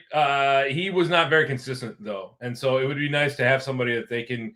I do think I think it's a pretty big improvement versus Kayshon Boutte. Like Kayshon Boutte has, since LSU, he's been fine in the NFL, but he's never been a consistent wide receiver. If they can tap into that potential that Alec Pierce showed coming out, then I think they've got a gem in their hands. But you mentioned it, like they desperately need offensive line help, right? Drake May, when he got flustered during the Super Bowl quite a bit because of the defensive line coming in. So like a guard, like that guy from who's the guy from Las Vegas, the Raiders? That's what's his name? Or like, how about they sign Linderbaum? Yeah, is Linderbaum a free agent? Yeah, he's a center. He's 25 years old. I know the center isn't one of their biggest needs. They could upgrade there though, and that's an anchor, dude. Like 25 years old, like that's use of your money. I don't care if it's half of your wad. Like that is solidifying a weakness, dude. And you need that. And like, look at what happened to Jaden Daniels, dude. Like they thought, oh, we don't need to protect him. He's mobile. Drake May, we don't need to protect him. He's mobile. I know Drake May is a much bigger guy, but concussions are a thing. And Drake May definitely got concussed a couple times this year. They did not report it. And that could definitely ruin a career. And Drake May has proven, as much as it was rough down the stretch there in the playoffs, also played really, really hard defenses. Drake May is the guy. I mean, he is the guy. You have your franchise guy. He's got the moxie. Teammates love him. Like you have the coach in place. You have a lot of Christian Gonzalez is going to be there for a long time. Love the team. You gotta get Boutte not as the number 2. But one last point on the Alec Pierce Boutte thing. I feel like Alec Pierce is a better. He's better at like distracting the defense, right? As a sacrificial X, where like Boutte is a better like ball hawk. He's better at playmaking, like at making plays on the ball, but he doesn't quite have the speed that Alec Pierce has. So like it depends what you want, right? Like I feel like Alec Pierce is a good player. He's not going to be out there making those acrobatic like end zone catches, right? Like he's going to make the deep. He's going to catch the ball over his shoulder. And I love his vertical, but like, Kayshon Boutte was making some like legit crazy catches in the playoffs and in the end of the regular season. Like wild plays. I'm sorry. I zoned out. I was thinking about the defensive side of the ball for the Patriots. What were you talking about? I said that Kayshon Boutte has better ball skills than Alec Pierce. Yeah. I think that's reasonable. But in terms of like, what do they need to move the ball downfield? I think Alec Pierce is probably a better option for them. I was thinking, like, what about like a Trey Hendrickson or a Jalen Phillips on the defensive side for the Patriots? Like, make a splash, sign a big edge in free agency. Yeah, because they got it done as a whole, as a defense as a whole for the blitz schemes and all that kind of stuff. But it wasn't any one guy in particular that was really making a difference. And it was just a good unit. But like, if you put a guy that demands to be doubled, now you can use those same concepts that got you that pressure and that, say top 10 defense. Now you're just leveling up, man, and you don't have to blitz as much. And that's going to take, some pressure off that secondary. And Christian Gonzalez can just really go ham. Fucking Christian Gonzalez, what a player he is. That defense is completely different when he's out of the lineup. And we saw it multiple times last year. La Maestra says Trump number 1. Very cool comment, man. And he is the president, so he is a number 1. You watch his address? Did he own an AFL team in like the 70s or the 80s or something like that? Like the New Jersey Generals or some shit? I can't remember. He also has an awesome appearance in Home Alone 2. Do you know why he's in that? He made it like they weren't going to let him film at the hotel. Right? Yeah, so he's got a provision that if you film in his properties that he makes a cameo. So sometimes they just like film the cameo and then cut it. Other times, like Home Alone 2, there he is. He's like the Michael Jordan in that regard. Remember how Jordan wouldn't let himself be in any video game unless he got paid? When like that's not the way it works. But like it's Michael Jordan, it's Donald Trump, so they do what they want. So I guess they've earned it. Jay, thoughts on tight end Stowers from Vanderbilt? Had a hell of a combine, dude. And he's an elite receiving tight end. He can't block it all though. No. Like I even heard rumors that he might move over to wide receiver because he showed up smaller than what people were thinking. Like he's smaller than Kenyon Sadiq, and I thought he'd be the smallest guy, the smallest tight end in this draft class. But Sadiq was a few pounds heavier than Stowers. So, I mean, dude, his testing was super impressive, almost as impressive as Sadiq's. Like he's gonna be a mismatch. He's gonna be a weapon on the field. I like from a dynasty perspective, I'm not sure that I would drop a first round pick on him, but like he's up there. I think like a late or early second round pick is very worthwhile. So I could absolutely see him going early second in the NFL draft as well. Making him a wide receiver is a mistake though, because they essentially tried doing that with Kyle Pitts, and Kyle Pitts is freakier than Stowers, or as free. He's freakier because he's taller than Stowers, but like there's a reason these guys are tight ends and they're not wide receivers, because wide receivers make more money. If they could be a wide receiver, they would be a wide receiver, and he got to drop a lot of weight, bro. Like you can't be playing wide receiver at two. That's Traylon Burke shit. 240. Yeah, that's too. No, he can't do that. So like you got to use him. He's got to be in the right situation, right? It's got to be a mismatch situation where they're moving him all over the formation. I think a great spot for him, I'll say, is the Denver Broncos. Like what Evan Ingram was supposed to be. This is Eli Stowers, right? Yeah, that's a great spot for him. Washington would be a great spot for him too. Washington keeps coming up. All right, Hetzer, what is it called, man? He was wondering about the name of the intro song for our show. I don't even know what it is. Kappa made that 5 years ago when we created the show, and I have no idea what it is. It's a great tune. Peasy, thoughts on the tight end from Wake Forest? That is Surratt, right? Seg Surratt. I don't know. I don't know who this is. Oh yeah, I don't either. That's the only name that came to mind. So he must be a really deep name. I can Google it. I don't know. Yeah, go ahead. Furious, and that's. I think it's Sage Surratt. Furious. I think Bailey is the best defensive player in the class. His get off is elite, and he is a freak of nature. Reese and Styles and are more polished, and he's 22 and not super old. I mean, is that who it is? Sage Surratt. He was signed as an undrafted free agent to the Lions in 2021. Then he played in the CFL for a year. Then he was signed by the Chargers practice squad. Then back to the CFL for 2 years, and then practice squad for the Cardinals. So I'm not, if that's the guy we're talking about. Can't be him. No, that can't be him. That can't be him. What do you think about Bailey? Is Bailey the best defensive player in the draft? I mean, don't you? Like David Bailey, like just wreaked havoc for Texas Tech last year. Like, God, Jets had the number 2 pick, right? Jets had number 2. That's the fact that they traded what's his name leads me to believe that since they're switching over to a 3-4, which they won't play exclusively, but what's his name? Jermaine Johnson, right? Since they traded him, like I would think that David Bailey is a near lock to go to the Jets at 2. Well, I hope that their head coach wasn't sleeping through his workout, because he might have been sleeping through that. So I wish I had the clip from Strange Wilderness where, God damn it, I totally fucking whiffed on that one, where Justin Long paints his eyeball, like paints like this part of his eye, the outside of his eye, like look like eyeballs. So he's like he's sleeping during the meeting, and then he looks like he's awake. And he's just like snoring, and he's like, "Oh, I got a tattoo on my eyes, so it looks like, you know, like when I'm sleeping that I'm really awake." Like that's what Aaron Glenn needs. God damn it, I missed on that one. It would have been amazing. Dude, next time I'll get that on. Justin Long do anything? He'll just do whatever, huh? I love Justin Long. What a guy. What a guy. This is a good call. This is exactly what I was saying, Furious. If Stower switches a wide receiver, he will just be a fat, slow wide receiver. right? Actually, not that slow. He's not agile enough to be a wide receiver. I think that's the point. Because a lot of teams say, like, let's just move this guy as a slot receiver. But, like, most teams have a better slot receiver than any tight end. Like, Kyle Pitts is elite, but, you know, is Hunter Renfrow in his prime? Or would you rather have Hunter Renfrow in his prime, who was just kind of an average player, or Kyle Pitts as your slot receiver? You know what I mean? Like, Hunter Renfrow, like, was a possession guy. He knew where to be. Kyle Pitts That's is just what I'm saying. Super streaky, you know? Yeah, and Kyle Pitts finally broke out when they moved him all over the formation, and you can't just leave him on an island. Like, he's just not quick enough, even though his testing was quick enough, Storey, because he ran a 4.4, right? And but the tests it's not game speed. It's not game speed. Hatcher said it's called TV Tune by Dominic Voss. That's a badass song. Our intro song. Oh.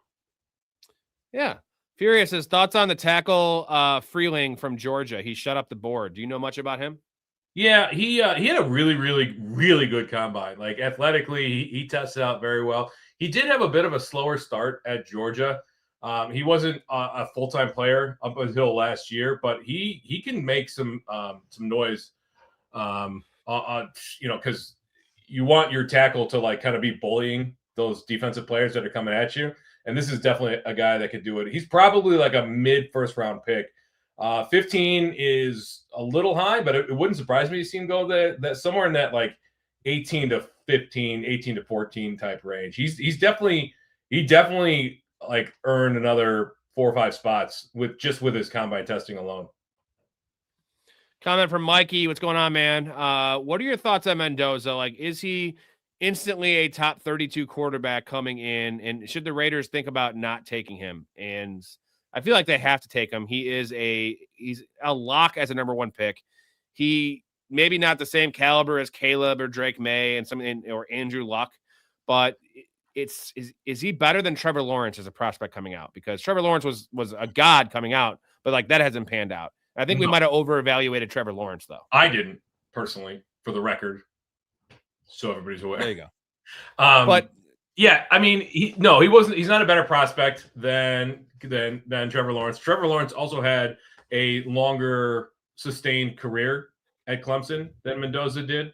So there's no red flags though with Mendoza. He does everything that you want him to do, and so for the Raiders, who they don't have their quarterback in the future, it's not like the Titans are the number 1 overall pick, right? That would be a bit of a conundrum there. Like, what are the Titans going to do? Because Cam Ward showed some improvement. Did he show enough for him to be the starter going forward? Now this Mendoza falls in your lap. Like, what are the Raiders do? You have to take him. Like, there's just no question that you got to take that shot. Even if it's a 20% chance that he works out to be an all-pro, you've got to take the shot there. Well, no, the option is you can't take someone else at number 1. That's for sure. You can't do that. Oh. The option is trading back. Like, let's say the Cardinals make a big push and give, the 3rd pick, and you can take an edge rusher, and then you get next year's 1 and next year's 2 or something. Like, that is on the table because of next year's quarterback class being so elite. And you know how bad if you don't get Mendoza, even with Mendoza, Raiders are probably winning 3 games next year. They might win 1 fucking game if they roll with, like, Gardner Minshew or some shit. You're not drafting Mendoza for 2026, and despite what draft day might have us to believe, the number 1 overall pick does not get traded very often, right? Like, when was the last time the number 1 overall pick actually got traded? Like, the teams will dial in because the future is not guaranteed. It looks like a great draft class now, but what if Dante Moore regresses and Trinidad Chambliss breaks his leg and et cetera, knock on wood, obviously. But this year was supposed to be that great draft class, but everyone went back to school or regressed. Right. So I think that, I don't know, like, who's the only other guy that I would even consider there is probably David Bailey as a number 1 overall pick. Yeah, but you don't do that because you lose value. You trade off that and take any of the edge rushers. You know what I'm saying? Because then you compile picks. Yeah, but what are the chances that he becomes Joe Burrow? Because I've heard a lot of comps. I haven't heard the Joe Burrow comp, but they are very similar. They're very smooth. They're athletic enough. Let's not forget Joe Burrow was a lot more athletic when he came out than he is now, partially due to all those injuries. But, like, Mendoza he's tall. Joe Burrow doesn't have exactly the strongest arm. He's not Josh Allen arm strength, right? Like, he just got an above average arm, really accurate, really savvy, really poised. He wins mentally as much as he does physically. So does Mendoza. So I have never heard anyone comp him to Joe Burrow. And I know Joe Burrow had like the most legendary of legendary seasons in LSU. So did Mendoza. And I'll tell you that I know that he had way better weapons at LSU. He had Justin Jefferson and Jamar Chase. Like Omar Cooper and Surratt are not those guys. So I'm going to give actually more credit to Mendoza. Now, I'm not the highest on Mendoza. He's definitely the best of this class. I think he's in most years worthy of a number 1 pick. Definitely this year. I don't think he would have been worthy in the number 1 pick in the Caleb draft. He probably would have gone 3 or 4. But is there a chance he is Joe Burrow just based on just the player he is, his work ethic? I've not heard any bad reports on Mendoza really about anything besides the fact he's skinny. He's listed at 236. Ain't no way that guy's 236. He's skinny, but like he's not afraid to put his body on the line, which is exactly what you want to see from the number 1 overall pick. Like he's a surefire number 1 overall pick. Is he a surefire star in the league? I don't know that. Nobody knows the answer to that. That has yet to be seen. But the only way he's Joe Burrow is if the Raiders make the same mistakes that the Bengals made in mortgaging their defense and their offensive line to put the wide receiving talent on the field to accompany Joe Burrow, a la the huge contracts that they gave to T. Higgins and Jamar Chase. So if the Raiders want to go that route and possibly cost him his career, or at least multiple games a year, at least a half dozen games a year, as we seem to get with Joe Burrow, then yeah, he could be that kind of very productive pocket passer. The Raiders are stupid enough to do that. Otherwise, like the talent on the offensive side of the ball is just not prominent enough for him to be. I don't think he's going to be fantasy relevant next year. I just think that Raiders are just way too far off. Thank you, GT. Thank you, Booty. We are 2 away from a beer chug here. He's talking about Mendoza, especially when there's a quarterback like Mendoza that pick ain't getting traded. So the Bears are the most recent team to do it. That was the Bryce Young and CJ Stroud. No, the CJ Stroud and Bryce Young pick, which we didn't know which way it was going. A lot of people like Stroud more. A lot of people like Bryce Young more. Those guys, Mendoza's a tier above those guys, right? I know it's easy to say he is now based on what's happened in the NFL, but coming out of college, Bryce Young was the consummate winner. You know, he was the pros pro coming out. He had some size concerns. And CJ Stroud, they were showing his stuff in the combine, like his workout. It was probably an all-time throwing workout. It was unreal. And he actually had a lot of success in Ohio State. So Mendoza's a tier above those guys. Would you agree? Like as a prospect or just in general? Like prospect. As a prospect? Yeah. I don't know, man. Stroud was pretty highly touted coming out of Ohio State. And you mentioned his combine. It was you know, I think a different level. But again, like this, are we getting kind of rose-colored glasses with Mendoza because of how poor the rest of the class is, relatively speaking, not just with quarterbacks, but offenses in general? Outside of Love and Mendoza, what are we really looking at? Yeah, there's some good wide receiver talent, but it really drops off fast. So I think Stroud, like from a prospecting standpoint, I think it's Stroud, Mendoza, Bryce Young. I think he's right at that level with them, and maybe Stroud a little higher. I do like the safety of the pick, though, because there are literally no concerns, you know, like the Zach Wilson flop, the Anthony Richardson flop, even the Trevor Lawrence flop. Like there were a lot of raw traits for Trevor Lawrence that we all overlooked. Like I see the floor being very high for Mendoza. So what I was talking about with the Joe Burrow thing is that I haven't heard the ceiling comps and the ceiling, like people saying like he could be an all-timer, but like, I guess I'll leave it at this. Tom Brady was a 6th-round pick, right? Mm-hmm. And Tom Brady is the greatest of all time. And I promise you, coming out, Mendoza is a much better player than Tom Brady was. So he has that. If he has what everyone says, that Tom Brady it factor, which is something that you can't really quantify, and it's more of an opinion, then the sky's the limit. Unfortunately, the Raiders are not exactly a great organization. Now, Ray argued with me and said that Tom Brady's there, and my rebuttal was Tom Brady, great announcer now, great quarterback, great guy, not a great husband, but great guy. But Michael Jordan was also in the same mold, and he was the worst GM in the history of the NBA. And everyone's like, of course that Michael Jordan would be great at evaluating talent, all these kind of things. And like, that didn't come to fruition. So like, we don't automatically know Tom Brady is this awesome, you know, part owner, GM, whatever he's going to be. We don't know that. Yeah, he knows ball. It doesn't matter for Mendoza though. You're not going to not take Mendoza at number 1. Like he's probably the only surefire thing in this year's NFL draft, right? Like incredible season last year. He's got all the traits that we're looking for. Yeah, his frame might be a little on the light side. It all is contingent on the Raiders building a winning team around him. I don't have concerns about Mendoza or his ability to put the product to win. I have concerns about the Raiders' ability to put the right product on the field and support him around him. That offensive line, like if they do not improve that, like he is going to get crushed like Joe Burrow. That's the problem we saw with Joe Burrow. I mean, how many games a year is Joe Burrow missing because of the offensive line? How many games a year? He's lost 3 years, essentially. We didn't see a ton of games missed by Andrew Luck, but his career was cut short because of the Colts did not put the right team around him, right? Great receiving talent, but they couldn't protect him, and it absolutely cratered his career. So if they don't shore up that offense and put that, like I said, a winning team around him, then Mendoza is just going to languish in mediocrity along with the team. It goes as the team goes. You know what that just reminded me of, which is the funniest thought ever. You're talking about how they didn't get any offensive line for Andrew Luck. You know what they did do? They did trade for Trent Richardson.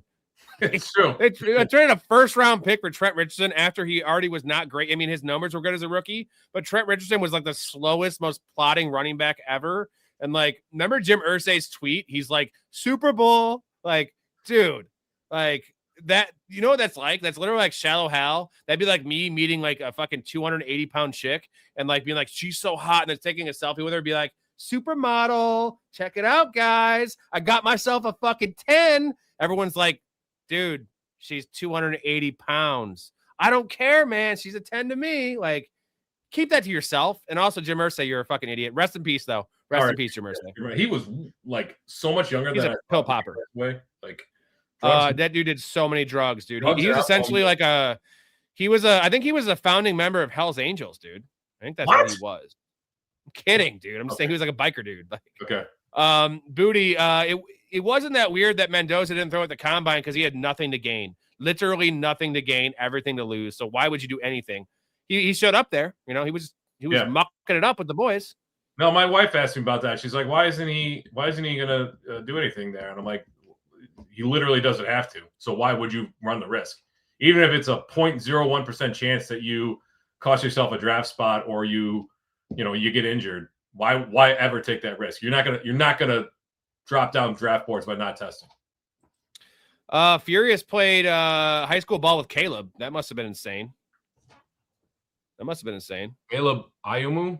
Oh, not Caleb Williams. Caleb, who is Caleb Iomu? I don't know who that is. I don't know. I thought you were talking about Caleb Johnson or Caleb Williams. I don't know. Or Caleb Johnson. Booty, every other pick after one, the Raiders need to shore up that O-line. That and defense. They can't. The thing is, they're going to probably sign someone, a receiver. They're probably going to sign Romeo Doubs, dude. And that's not great. But at least you have Brock Bowers there, right? You have Gentry, you have Brock Bowers. Trey Tucker's fine. I mean, he's fine. Yeah. Oh, because he's not the number one, right? He's not the number one. The number one's Brock Bowers. Yes, Brock Bowers. He was talking about Caleb Lomu, the offensive tackle from Utah. I don't know a ton about him. He's probably like a late first round pick. Yeah, that's crazy though that you played football with him. Let's see here. Furious, is Jeremiah Smith the first pick next year? I mean, it's an all-time quarterback class, so we've been told. But is there a chance that this dude is that elite? Because it's rare a wide receiver goes number one. It's even rarer they go number one when there's one or two elite quarterback prospects. When we're talking maybe 3 or 4 or 5. When was the last? What do you think? What was the last number one overall pick that was a wide receiver? Keyshawn Johnson, I know he was. That was 99, though. I was going to say that was 30 years ago. Yeah, that's the one that pops off in my head. There's been a lot of guys that go like 3. It doesn't happen. It's usually a defensive player or a quarterback. Like, I bet we can go back and look. Yeah. Correct me if I'm wrong, but yeah, Smith will not be the first overall pick next year. I would like you'd have to have top 5 though. What? Yeah, top 5. Assuming he keeps up this pace and he continues to develop, I think he's for sure a top 5 pick. Is he going to be one of the best, at least like, I'm not saying it's going to pan out, but is he going to be thought of as the best receiving prospect we have seen since Calvin Johnson? I know they're not the same player. I'm just saying Calvin Johnson, everyone knew this dude's different, even though he had no college production, but like Calvin Johnson was DK Metcalf on steroids. And he actually had, the film to back it up in terms of, winning at all 3 levels and just the agility and just fluid hips that DK Metcalf will never have. Is Jeremiah Smith that guy where it's like he's Jamar Chase would have been that guy, but he said out that entire year at LSU, so like there was question marks about Jamar Chase there. No, that was a COVID thing. He sat out because of COVID that year. Well, whatever. I'm saying we didn't see him play football for a whole year though, so that was the concern. Like, I mean, but where did Chase get drafted? Like, he was still number 8, right? Yeah, like 8 or 10, like top 10, but it wasn't that. I don't think he cost himself any draft stock at all. Like, you made the right. Well, Marvin Harrison went 4th overall, guys, from the same school, and we all agree Jeremiah Smith is a much better player than Marvin Harrison coming out of college. I think he's a better prospect, 100%. Right. We got to see what that Ryan Day can maintain the same product, and that they can actually showcase his talent, which I think they will. He's known as a pretty good coach. Just going back for the first overall picks. Outside of quarterback and defensive end, the last player that was not one of those two positions was a tackle, Eric Fisher, drafted in 2013. Jesus, that was a bad pick too. The last time it's been a couple of tackles. Jake Long was in there, but mostly, like I said, defensive ends, quarterbacks. So was it Keyshawn Johnson? Keyshawn Johnson 30 years ago, 1996, was the last wide receiver, number 1 overall pick. I'm fucking smart, bro.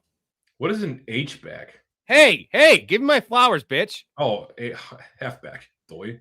Give me my flowers. Zay Flowers? I called Keyshawn Johnson. No, fuck you. Don't think just because I got a lot of money, I'll give you taco flavored kisses, honey. Fulfill all your wishes with my taco flavored kisses. Taco, burrito, taco. You ever heard of Irving Fryer out of Nebraska?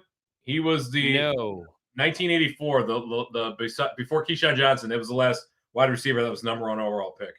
So 2 in the last 42 years. Yeah. That's not great. No, I mean, Furious says this is rough. Mendoza's like Sam Bradford plus. Oh, come on, man. That's mean. That is kind of mean. Although Sam Bradford, career derailed by injuries, and he had a nice little comeback with the Rams. True. Yeah, he did have a little bit of a comeback with the Rams. I think he's better than Sam Bradford. Furious, I thought about a Cardinals pick swap and Kyler and a little bit more. That's not going to do it. You got to it's draft capital because Kyler, now you're hitching your wagon to Kyler, like when you can have Mendoza. As much as I like Kyler for fantasy going forward, I don't like him to lead my franchise. I don't want that AIDS in my building, dude. That tiny AIDS. It's like midget AIDS. You ever heard of that? You ever heard about that strand of AIDS? You know how they had different strands of COVID that came out and you had to get like different vaccines for it? They have midget AIDS, so it's like a whole different version of HIV. It's not even HIV. You get AIDS right away when like midgets have it. So that's the Kyler thing. Yeah. Are you making this up? No, look it up. Never heard of this. Heard of feeling it. I got you. I got you, bro. I got you. Yes. Got you. Just in size for Mendoza, I think he's saying comparing him to, because he is the same size as Joe Burrow. He might actually be bigger than Joe Burrow. I don't believe it in the eye test, but Joe Burrow's tall, dude. Like Joe Burrow's a pretty tall dude. Do you believe that he is 236 though? I don't believe it because Josh Allen 6'5", 250. Like if you're saying Mendoza's 6'4", 236, like how are they close in size? I mean, Josh Allen's a giant human being. Mendoza has thin arms and thin legs, and like where's the weight at? Is it in his cock? Like where's the weight that Mendoza has? I don't know where it's at. He's listed his at head. Is it brain? 6'5", dude, 36. How? That's an official combine. He weighed into that. Is that official? No, it just says listed weight. So no, he did. That's not official. He didn't weigh in there. Yeah. What would you guess he is? I guess he's 220. 220. I don't know. It's tough because like tall guys can hide weight in places you wouldn't expect. Like if you're tall, sometimes you do weigh a little bit more. I don't know. I'm taking it as word until the pro day. Yeah. Now this is a good call because as much as I'm not sold on Brady as a GM or owner, he does have the advantage of getting access to Brady and picking his brain, which is valuable. Yeah, they need to do something about that. They can't keep letting Brady be an announcer as long as he's part of the Raiders. That is crazy, bro. I don't understand how the NFL he gets access to these teams. They get interviews they give a lot of information up, dude. Like a lot of information up. Like anyone. So I know this because a guy they used to be a member at Elgin. He was like pretty high up in a couple of the broadcasts, like in the video room, and like they're not allowed to bet on DraftKings. because they get information that like the general public doesn't. And like they could lose their job if they play fantasy for money or they do like bet on DraftKings. So like you can't tell me Tom Brady is getting less information than these guys. He's getting more. Yeah. So like that's just total conflict of interest. But maybe because it's Tom Brady, and you know what? Tom Brady is known to bend the rules, though. Story. You know what I'm saying? Allegedly, so seemingly. Maybe this is why he took the gig, just to get all this info on these players and these teams, the ins and outs, and now he's just gonna like the Raiders are gonna become a superpower in the NFL. No, man, Deflategate was a hit piece. Mark my words. You don't believe it? No. In fact, there's a video floating around of some physicist who like breaks down how it like the laws of physics wouldn't allow it to happen or something like that. I'll find it. I'll send it to you. He just needs to stay away from Crosby after work. So is he talking about Bill?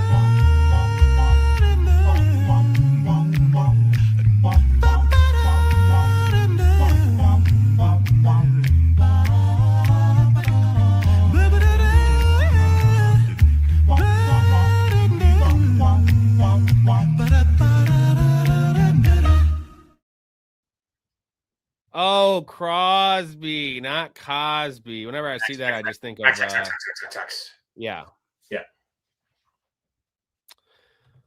Colts had a great kicker. Are we talking about the liquored up kicker, Mike Vanderjagt? Oh yeah, that guy was a character. One of my original Superflex leagues I used to run, I named it Mike Vanderjagt's Flask. Yeah, I thought it was a pretty cool name. That was when he missed that kick. Time out. You gotta ban Laundromat Tom. You gotta kick him out.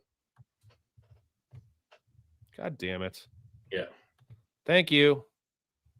Ban. Oh, he's talking about my mama again. I love these people. This Great Swallower 69. Okay. Cool. Good comments, guys. You're really killing it. Thanks for fucking up the show, you prick. Yeah, Mike Vanderjagt. What an epic moment. When the one thing, I'm pretty hard on Peyton Manning on this show, just off the field stuff, but I love when he called him out, the liquored up kicker at the Pro Bowl. One more. I love that. Sorry, another one? Bathtub Bob, you got to get him out of here too. He made it like a legitimate comment about Josh Allen, but then I'm looking up and yeah, you got to get that guy out of here too. Thanks. Yep. Thanks. I'll get my other computer going right now so I can see that. Trent Richardson was such a bust. He definitely was not a beast. Was he on the cover of Madden? I don't think so. Wasn't that the that was Peyton Hillis for sure. I was going to say, wasn't that the Peyton Hillis here? Yeah, I think that was also because he was white and they wanted to have a white running back on there. But that was a bad run of Madden covers for a while, dude. Yeah. It's the Madden curse. It's real. At least that's what I've been told. Mikey says, what's the best call for Vikings? Will JJ McCarthy improve, or is he just not fit there? I don't want to lose Jefferson. Well, he's 21 years old. He was always going to be a project. We didn't see him being an Anthony Richardson level project, which is what it appears it is. So I'm asking this, Story. Who do you have more faith in resurrecting their career right now? JJ McCarthy or Anthony Richardson? If you were, I'm trying to think of a team. If you were the Cardinals and you could take a shot at one of these guys, McCarthy or Richardson, who are you taking? McCarthy. I'm taking Richardson, bro. Why, dude? His I love Richardson. Career pass rating's like 65. It's you don't care. You should care. You can't win in the NFL with that. Like, and if like, dude, Lamar Jackson was really, really raw as a rookie too. All right, really raw. Yeah, but he made strides. He had success at Louisville. Literally, what does Anthony Richardson have going for him? Size and speed and a strong arm. That you can work with that, man. You can work with that. What does JJ McCarthy have going for him? Well, he won a national championship. So no, he handed the ball off. What does he have going for him? He won a national championship. I just want to hear. What do you think? Well, I mean, like arm strength, no. Accuracy, no. Fundamentals, no. Leadership doesn't appear so. So size, no. You're also checking health, no. Everything for Anthony Richardson too. Anthony Richardson, I've seen actually be pretty good in the NFL. Dude, he had a stretch where he was pretty good. You have seen him like maybe pop up and have a couple of good throws here and there, but you haven't seen him be good in the NFL. I have actually. No, you haven't. You know what that reminded me of? The Super Bad conversation where Seth's like, he's like, she looks like she could take a dick. Like, some girls take pride in their dick taking ability. Like, I actually think it is a compliment. Like, I think it is a compliment. I think Richardson is good. I think he has elite traits. And if you get him in the right situation, who would have thought Geno Smith would have had a run? Who would have thought Sam Darnold would have a run? I'm telling you, the tools are there, man. Sam Darnold is a different case altogether. But Geno Smith, 1 year, I wouldn't consider a run, right? He had success in a pretty good system in Seattle, and then completely fell on his face in Las Vegas. Dude, now you got another guy. Mm-hmm. What is going on? I got it. Hold on. Jesus Christ. This is bullshit. Yeah. This is bullshit. Everyone shun this clown. Shun this clown. You know what's going to happen? I'm accidentally going to ban the wrong person, one of my actual fucking legit people I love, and I feel terrible. So if that ever happens, guys, I apologize. GT, best fit for Willis. Is it is it Atlanta? Atlanta the best fit? I think so. What did I say in the free agency pod? Do you remember what I said? I know that a lot of people are talking. We have a lot going on. I got to ban people. I got to host a show. I got to produce a show. I got to also give good takes and not sound drunk when I am drunk. So you need a moderator in here to keep an eye on this stuff. Well, usually Mark is in here, but he's working so much now he can't do it. Anyways, it'll go away. So I think the Dolphins make the most sense, like financially, and need what they need, but I don't think it's a good fit, if that makes sense. I think Falcons, they have Penix though, but like, wouldn't this be such a Falcons move? They always want to have two quarterbacks, right? So why not just sign $32 million a year from Malik Willis? Yeah, I mean, I think it's like most people think that he's gonna end up in Miami, but I'd be like, where's the best fit? I don't know. Arizona would be a pretty nice fit for him, I think. Yeah, the problem is Arizona wants a quarterback next year, and they're going to be in line to take a quarterback next year. And if you sign Malik Willis I know you can get out of the contract maybe after 2 years. If you sign him to a 4-year, $30 million a year contract, you're kind of locked in there. Like, you know what I mean? Like, because you're not winning this year. So, like, I don't believe in Willis. I loved Willis coming out. I was really high on him, and it looked bad in Tennessee. And that's my other Anthony Richardson point story. Malik Willis is now good, and he was way worse than Richardson as a rookie. Suck on that. Good is a relative term. He was good in spot starts when Jordan Love got hurt. If he was good, he would have kept the job. Yeah, you got another one, man. Yeah, I know. This is getting bad. No, I'm not going to do that. They're going to go away. Pay them no mind. Romeo Dubs, we call him the lollipop because he looks like a lollipop with that giant hat. You think he's a number one? I don't think he's a number one. No, I don't think so. But nobody on that team is a number one, right? Like, maybe Jaden Reed. Jaden Reed probably could be a number one. He's got the tools to be a number one if they would utilize him. But a 70% snap share player is just never going to be a number one. Julio Jones, another comparable guy. That was kind of is that the comp to Jeremiah Smith? How big is Jeremiah Smith? Is he 6'3", 6'2"? I think he's like 6'2", right? I don't know. Let me look that up. I don't know exactly what they have. He's pretty big. Yeah. Sam Darnold was, let's not forget, Sam Darnold was a unanimous number one pick. So 6'3", 223. Ooh, that is Julio Jones. Julio was 6'4", I believe. 6'3", he's cousins to Geno Smith? Wow. Aren't they all cousins though? Woo! That's bad. That's bad. You know what? Yeah. The trolls have gotten to my head a little bit. Although they've got him listed at 6'4", so somewhere between 6'3" and 6'4". Damn. So he is Julio Jones comp. Yeah. I wonder what he's going to run if he runs. But Julio Jones was a beast, man. I miss that guy. If only they threw to him in the red zone. Story. If only. They didn't like doing that. Matt Ryan's like, oh, I don't want to throw to Julio in the red zone. I'm going to throw to anyone else. Let's see here. Sam Bradford was actually a thing coming out of college. He was a unanimous number one pick. That was also a bad quarterback draft.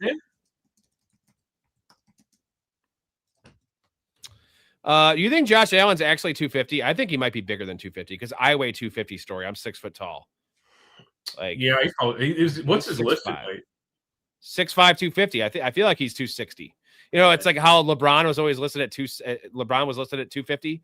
Ain't no way LeBron James is 250, bro. He's 6'9". Like, no fucking way. No way. I feel like LeBron's closer to like 280. Let's see. Here we go. Rob, how do I convince my dad to get into fantasy football? He loves football like me, but he's 61-year-old guy that is terrible with technology. It's not hard. Does he have a smartphone, Hetzer? Because it's all on your smartphone. Tell him to tune into this show, and he'll get all of his information. If he knows ball already. Now, knowing ball and knowing fantasy are a little different, but like I'd much rather have somebody that has football knowledge going into fantasy than that just goes in blindly, because at least you have an idea of the players and, some stats and shit like that. So just tell him it makes the game better. Let me offer an alternative perspective. I understand where you're coming from, Rob, but telling somebody who's brand new to fantasy football to watch this show is like telling somebody to drink from the fire hose. Signing him up for a league and then saying watch the show is just going to turn him off. What you need to do, Hetzer, does he have any grandkids? Because you need that are like ages 10, 11, 12 or older.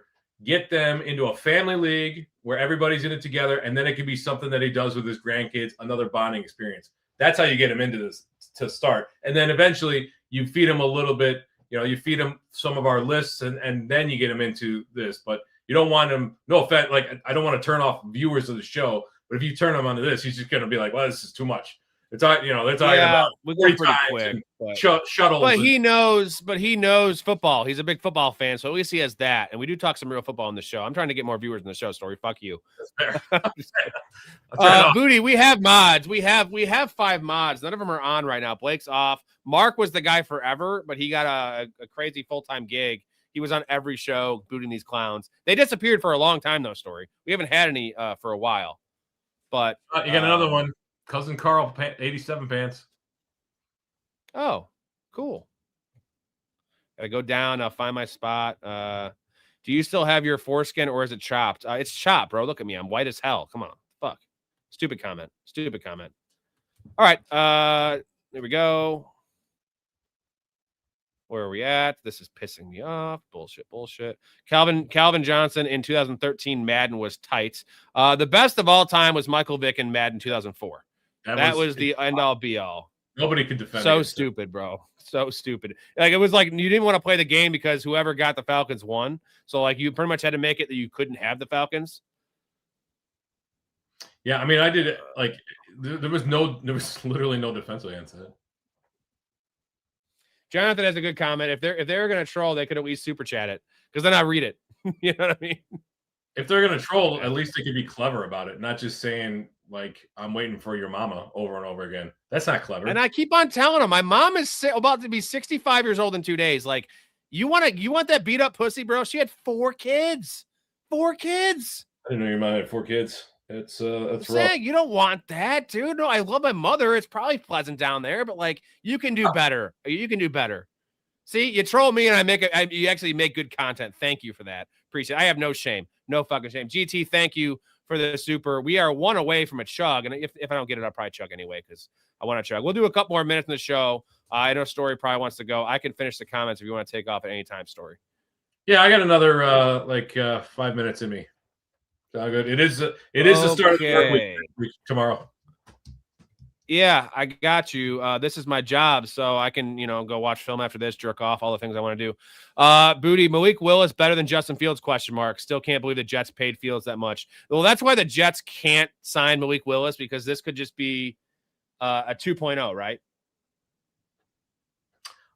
Yeah, like, I do think Malik Willis is probably better than Justin Fields at this point. Justin Fields had, oh my God.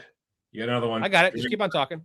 Yeah, Justin Fields had his moments, certainly, for the Bears. But again, I don't think they ever utilized him properly, and he's not a very good thrower of the football. So I do think Malik Willis is better. But I'm not willing to get over my skis in Malik Willis either. It's from a fantasy perspective, I have real concerns about the landing spot. And, dude, we tend to forget, like, his 2 years in Tennessee were extremely mediocre. And so he played in spot starts in relief of Jordan Love with a nice, stable wide receivers, with a pretty good head coach, and with Aaron Jones as the running back there. That's a really good setup for somebody to be successful. So we'll see. He's probably going to get $30 million next year, though, or this year. It's crazy, dude. And it's a combination of the fact that now there's a lot of young GMs in the league that are really aggressive. That's why you see more trades than we've ever seen. And these guys are just like, it's like, the young brass in poker, like, plays really aggressive. and the old brass, like, picks and choose their spots. These young GMs are saying, fuck it. Like, we're going to pay Malik Willis because they also understand what we all know about the NFL, that the cap is not really a hard number. You can keep on restructuring. You can get out from under it. Look at the Rams and the Niners and some of these teams. Yeah. The Chiefs right now, we're $60 million above the cap, and like they're going to be fine. Yeah, they're going to as long as the owner is willing to eat some of the money, you know what I mean, and put up some cash. Yeah, I mean, I know that like you do have to restructure. Like they restructured Patrick Mahomes. They'll sign Kelsey for less, but it's just it's a fake number in the NFL. Yeah. Do you think Kyler Murray will be good again? It's a loaded question because I love him for fantasy. He'll always be fine for fantasy. Definitely now we're talking about quarterback 25. That's fucking money in the bank, especially in best ball. Good again. Give me the chances that Kyler Murray can regain his early career form, as in leading a team to borderline playoffs and not so much MVP conversation, but he was there at one point. 28 years old. We need to separate good for fantasy or good for real life, because for fantasy, he's the top 12 quarterback for the first 4 or 5 years of his career in Arizona, and that's due in no small part to his rushing prowess. Do I think he can get back to that and be a serviceable spot start in fantasy football? Sure, I do. Landing spot dependent. Do I think he's going to be the number 1 overall pick that we saw? No, I don't. I think that has come and gone, and he'll probably have a few seasons where he's the starter again. But in terms of like a prolific quarterback leading a team to a deep playoff run, I don't see that happening. No, but for fantasy, he's going to be so undervalued because he's such a, the word post-type sleeper comes to mind. Like he's a dead man, apparently. Like that's where he's getting valued. So it's beyond post-type sleeper. And we talk about quarterback 25. Like that's insane. I wonder if that number goes up if he gets to a decent landing spot, but the Jets wouldn't really be a decent landing spot. You need to jump on and get as much of your portfolio now with Kyler Murray, because every Dynasty podcast I've listened to has Kyler Murray as their sleeper du jour this year. So he's gonna leap up draft boards after the NFL draft. He's the reason I did 2 early best balls, because I saw him at quarterback 25. I was like, I want to get some exposure now, just because that could be a winner, dude. I'm saying at quarterback, if he ends up with a quarterback 6 season, which is not that crazy to say with his skill set, like you're getting him in that's literally what Matt Stafford gave you last year, right? Same situation, and It's much easier for him to do that because he doesn't need to have actually a good year. Matt Stafford with a pocket quarterback, you have to have an elite year to be a quarterback 6. He could just have 24 passing touchdowns, 6 rushing touchdowns, 700 yards rushing, and you get that quarterback 6 ceiling. Yeah, but doesn't take much. You need those rushing touchdowns though too. Like it can't just be rushing yards. You need rushing touchdowns, and I'm not sure. I said 7. It's a to. lot, and that's a lot. Yeah, he is. We call him the Garden Gnome. So again, we don't like Kyler Murray. He's a clown, but we can separate our personal feelings on players and also the film when we're talking about like putting up fantasy points, because fantasy points are that's the thing when he was talking about getting his dad into fantasy. Like fantasy is a different animal. Like good players don't necessarily mean good fantasy assets and vice versa. Like it's a whole different ball game, and Kyler Murray has been a great example of that. There's been, Anthony Richardson was an elite fantasy quarterback too, even though he was awful, right? Yeah, I'm not debating Anthony Richardson's prowess as a fantasy quarterback. Just like I'm saying, you don't necessarily, like, even though you've got elite talent around him in Drake London and Bijan Robinson, Michael Penix probably isn't a starter in fantasy football, right? Like, so there's a ton of context that you need to, Hetzer, tell your dad fantasy is certainly different. So you know ball, but it's a different animal. All right, one last question for you, Storey. I'm a Cards fan, but Kyler's ACL ruined his deep ball. Do you think? Let's end on Kyler. Were we overrating his arm talent? Because I feel like, remember that throw he made to Hopkins that like it was kind of a Hail Mary type throw, like running left, throwing across his body. Like Kyler Murray's arm just looks like poo now. So like, was it the ACL or did we overrate his arm to start because he's so fucking small? I'm grabbing a beer while you finish out. Yeah, I do. I think that the injuries have kind of like cumulatively have sapped his passing ability, but more so like his not desire, that's not the right word, but his willingness to run and to stay in the pocket and make those downfield throws. So I'm not sure that his deep ball is that much worse. I think that he's very timid when it's going downfield because he's worried about getting hit. And we saw his running drop off very much because, and I think it's directly tied to the ACL. Like mentally, you got to be strong to come back from an injury like that. I'm not sure Kyler has the total mental fortitude. So I don't know. It's tough for me to say that his deep ball has fallen off because of the injury, but I think that his willingness to stand in there and take the shots needed to be a good deep ball passer certainly has taken a hit. Does that make sense? Yeah, it does. Again, I just think for fantasy, it doesn't matter. Honestly, it doesn't matter unless you're talking about drafting him where it was going last year, right? Like, as long as he doesn't lose his job, which that is a possibility at this stage of his career. But if there was ever a reclamation project, this is it for Kyler Murray. Like, with all the bullshit and the noise and just the work ethic concerns, if it doesn't work this year at 29, he's going to be out of the league, and he's not a guy you want as a backup because he's a distraction. You don't want that. Yeah, he's a distraction, and he's probably not like. What do you want from a backup? You want a guy like Malik Willis who's going to come in, take care of the ball, and put points on the board. And I'm not convinced that Kyler Murray can do that as a backup, nor would he be willing to be a backup in this league. So I'm with you. Let's see what happens. The Cardinals decide that they're going to keep him, to go to Arizona or to go to Minnesota. What does his future look like? It's going to be heavily dependent on how 2026 goes. All right, Storey, great show. Appreciate you as always, my dude. We will we'll reconvene. Actually, tomorrow we're doing our most unlikable characters in movie history. It'll be awesome. Can't wait. Jump back on. I think you got your super, so chug it up. And yeah, we'll see you all. Manana, Storey, a round of applause. Thank you, Storey. Best in the goddamn business.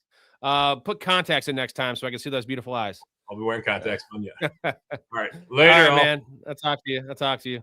Yeah, trolls fucking suck, man. You know what? When you make it, you're going to get trolls. God, I can't imagine when the show actually makes it. But whatever. They have nothing better to do than come on this small-time show with a tight community and talk shit. And it's not even good shit. Like, I could be a way better troll. It's not even funny. I end up trolling them back even harder, which I'm not saying I want them in here, but it's kind of funny. I can handle it. Kyler Murray has a horrible attitude and is not a leader. That is very accurate. But, you know, he has the fantasy skill set we like. That's all I will say. He has the fantasy skill set, which is important. It is important. And let me get this beer to chug here. There we go. And I'm going to finish out the show solo. Tomorrow we have a movie show, and then I'm going to take a couple days off from football stuff just based on where we're at right now with not a lot of stuff to talk about. I will be doing a live underdog best ball, a couple best balls on Wednesday with Chaz. I have that planned, and then normal Saturday show, and then next week after that, we have free agency, guys, so there's going to be a lot of stuff here. Let's see where we're at in the chat. And this was a great comment from Jonathan. Genius comment. They should just super it. Fucking assholes. Let me get a little bit more in my glass, and I'm going to play a clip, and then I'm going to chug a lug. Yeah, well, Mom also said for you to stop sticking your dick in the vacuum cleaner.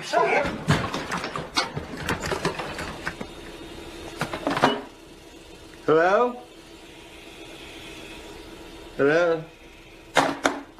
I said don't disturb me when I'm cleaning my room!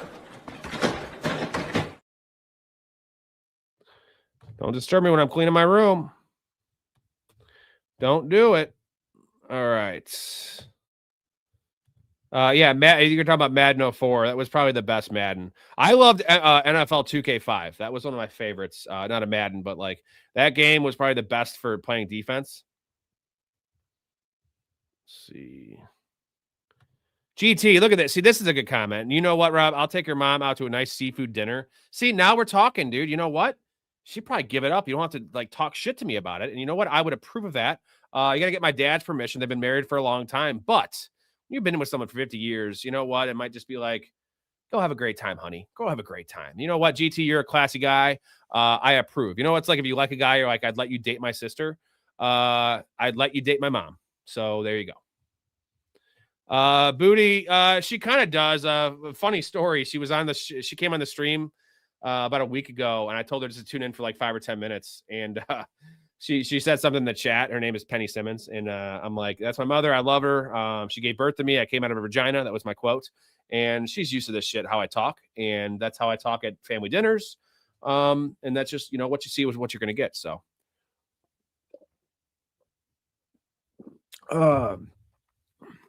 Hector, speaking of eating out, I ate out at Applebee's today, and it actually slaps. Dude, Applebee's shits on Chili's. Fuck Chili's. Applebee's is my favorite chain. Great deals. Really good beer deals, and you could eat. They have the all-you-can-eat appetizer thing. Fucking love Chili's, man. I used to go there before at my work, Elgin Country Club, the employee day, Monday. We could play all day for free. We'd go there like right when they opened for like an hour and a half and pregame and eat and drink to get all fueled up. And like we went there, dude. So I've probably been to Applebee's 150 times. Fucking love Applebee's. Okay, what did Hetzer eats? Professor, I guess we'll see how much of it was LaFleur and how much of it was Willis. I would bet that it was probably more LaFleur because I actually, even though I'm a Bears fan, I like Matt LaFleur. Very questionable in the playoffs, but like it's really easy to nitpick because it's everything is more important and kind of magnified. But I love Malik Willis coming out of college, and he had an all-time epic pro day at throwing pro day, and such a big arm. I loved his speed, a little undersized, but the nice thing about him is he can move. You can move the pocket with Malik Willis, and you can kind of, mask his height a little bit. And he's not a Bryce Young. He's about 6 foot, 6.5. So pretty short, but like you can mask that with moving the pocket with him. But I think it was more LaFleur. I would say 65% LaFleur, 35% Willis. But this is my Anthony Richardson thing, man. If Malik Willis is going to come in $30 million because of 5 games we saw him play with the Packers organization, and we're going to throw out what we're doing here in this contract that he's going to get, we're throwing out all the Titan stuff. Same with Will Levis. I still have some hope for Will Levis. We're throwing out all the stuff with the Titans. But it's like Anthony Richardson. I know that the Colts are better than the Titans, better infrastructure, better O-line, better weapons, better coaching. But like, who's to say Anthony Richardson can't beat Malik Willis if he was the backup to Jordan Love? You know what I'm saying? That's my opinion. So Hetzer, I said you know what I'm saying. Hetzer, brew pub breadsticks with that beer cheese dip. Ooh, boneless wings. That's what's up. This is a whole new thing. That's why I don't understand why these teams aren't like signing one of these guys. Everyone, like Will Levis should be traded for right now. You can get Will Levis for a 6th round pick, dude. Like, sign me up. I don't care if he's bad. Like, I want a reclamation project. Every team should have one, especially if you have a good coach. Like Sean McVay should do that. Someone like that. And you can see what they have. Give them a year in the building. They're really good at evaluating what they say in practice. And if you see leaps in practice, which I'm sure they saw with Malik Willis. Cheers. So why the hell not? That's where I'm at. That's all right, like a fat ass, but I don't know because I never go out to eat really. You got to live, man. You only live once. So it's a balance, right? You don't want to eat like that every day, although I do sometimes. I'm trying to lose weight. I'm like 245, so. I know I look super thin. Thank you. Furious cap isn't real if the owners have money on hand. That's the funniest thing. You said that because of all owners, Jerry Jones, the guy that has all the money on hand, he gets in problems because he doesn't like to fucking bite the bullet and pay out of his pocket, which doesn't jive with how Jerry Jones manages the team. So that's why I like Jerry Jones, besides all the other bullshit and like causing friction with his players and some of the other stuff, he's been a bad owner because he refuses to pay and he makes his players resent him and like those things. So if Jerry Jones should just be the guy that if he wants to win so much, which he does, why not just say fuck it and just pay the goddamn money to your players? Like restructure the contracts, pay cash. He doesn't like to do it. I think he's going to do it this year with George Pickens and with CeeDee Lamb. They're going to restructure. I think they already might have restructured either Dak or CD. Restructure all those dudes. Tyron Smith, restructure those guys with cash, get capital. You have a chance to win. The Eagles are vulnerable right now. The NFC is not, it's tough, but they have an elite offense, so elite offense. Kyler should stick to Call of Duty. I wonder how good he is because I play Black Ops 4. I still play Blackout, the original Battle Royale. So I'd love to play him in that. I'm sure he plays Warzone or some shit. But bring it on, Kyler. Come fuck with my crew. See what happens. We have like a 25% win percentage in quads, which is pretty goddamn good. I've been playing it for a long time. Chicken quesadilla is super dope. Talking food. I love burgers, but I grow my own. See, I like growing burgers. I'm a steak guy, so like I don't like eating steak. If I go out to a restaurant, that's like the worst investment is like buying steak from restaurants, overpriced and small. I like to grill steak. So like I will order burgers at restaurants and other things. wings, shit like that. But like, I don't really order steak at restaurants. I grill my own steak because I do that at least once or twice a week. Big motherfuckers, man. You get them for like fucking $14, which is going to cost you probably $50 for that same steak in a restaurant. I definitely think Murray will have a stat lift in the Force offense this year, but yeah, not the future of their team. Bacon burger. We're talking. Now I'm hungry. You guys are fucking making me hungry. So I didn't really eat too much today. I was happy Stafford finally got an MVP. He deserved one. I'm a Stafford hater from way back. Well, you're a Green Bay fan, Booty, so I get it. You know what? I'm a Bears fan, but we all respected Matt Stafford, right? Because that dude got his brains beat in for so many fucking years, and he's a warrior, and it's similar to the Barry Sanders thing, right? Like, obviously, Barry Sanders was running back, but, like, Barry Sanders didn't have a lot of success with the team. The dude just got fucking destroyed game after game, snap after snap. He retired early. Matt Stafford actually has a whole – he could play 3 more years, honestly, if he stays with the Rams with an awesome organization. You got Puka. You know, they're going to draft probably another, like, third-round receiver that will hit. Like, they're going to reinforce that offensive line. He could play as long as he wants. I mean, we just saw Phillip Rivers come back, and Phillip Rivers was way out of shape. He was out of shape before he retired, and nowhere near the athlete Matt Stafford was. I'm not saying Matt Stafford's a great athlete, but definitely more athletic and a better body than Phillip Rivers. We saw him come out of retirement coaching high school football to play. So Matt Stafford could play for a couple more years. Will he? I don't know. I think if he wins the Super Bowl this year, he'll probably hang it up. I do like their chances, though. Jay says, could Najee Harris become fantasy relevant in 2026? Yeah, unfortunately, he tore his Achilles. I think that was week 4 or week 5. I think I'm going to call it week 4. So he could be ready, and that's a name that's like an ultimate like post-type sleeper because I can look it up. I'm guessing Najee Harris is probably only about to be 27, maybe 26 years old. I'll say he's 26 right now, and that's pretty young. He's 27. He's going to be 28 actually because he was an older prospect coming out. So yeah, he's a banger. He's a big boy, decent pass catcher too, but never wowed me, man. The Derrick Henry comparisons coming out were way off. But he never missed a game until this year. I think it was the first game he ever missed to injury was the torn Achilles. So he could be one of those guys, you know, an RB2 somewhere. Let's say he goes to a good spot for Najee Harris would be like the Texans, right? You bring him in, you draft a day 3 guy, and then you have Woody Marks. And Woody Marks is not a banger. Najee Harris becomes your short yardage back. Injury happens. Like Najee Harris is still a better player than most that will be going in that range.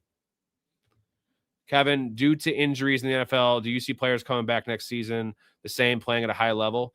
Yeah, because players generally come back faster and better from injury. Modern medicine's insane. So I don't doubt guys coming off injuries near like what I used to. They're fine. Like I don't worry about that. Daniel Jones is a perfect example. Like he might be ready week fucking 1, and he tore his Achilles. What was that, week fucking 10?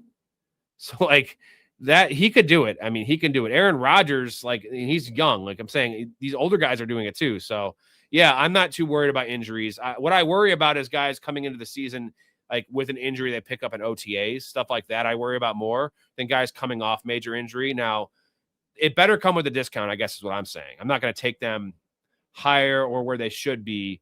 I want a discount on that injury, but I'm not that scared off from that because they might have a slow start coming back. I mean, Stephon Diggs just had a pretty goddamn good year with the Patriots. He played the entire year, and he tore his ACL in week 6 of 2024.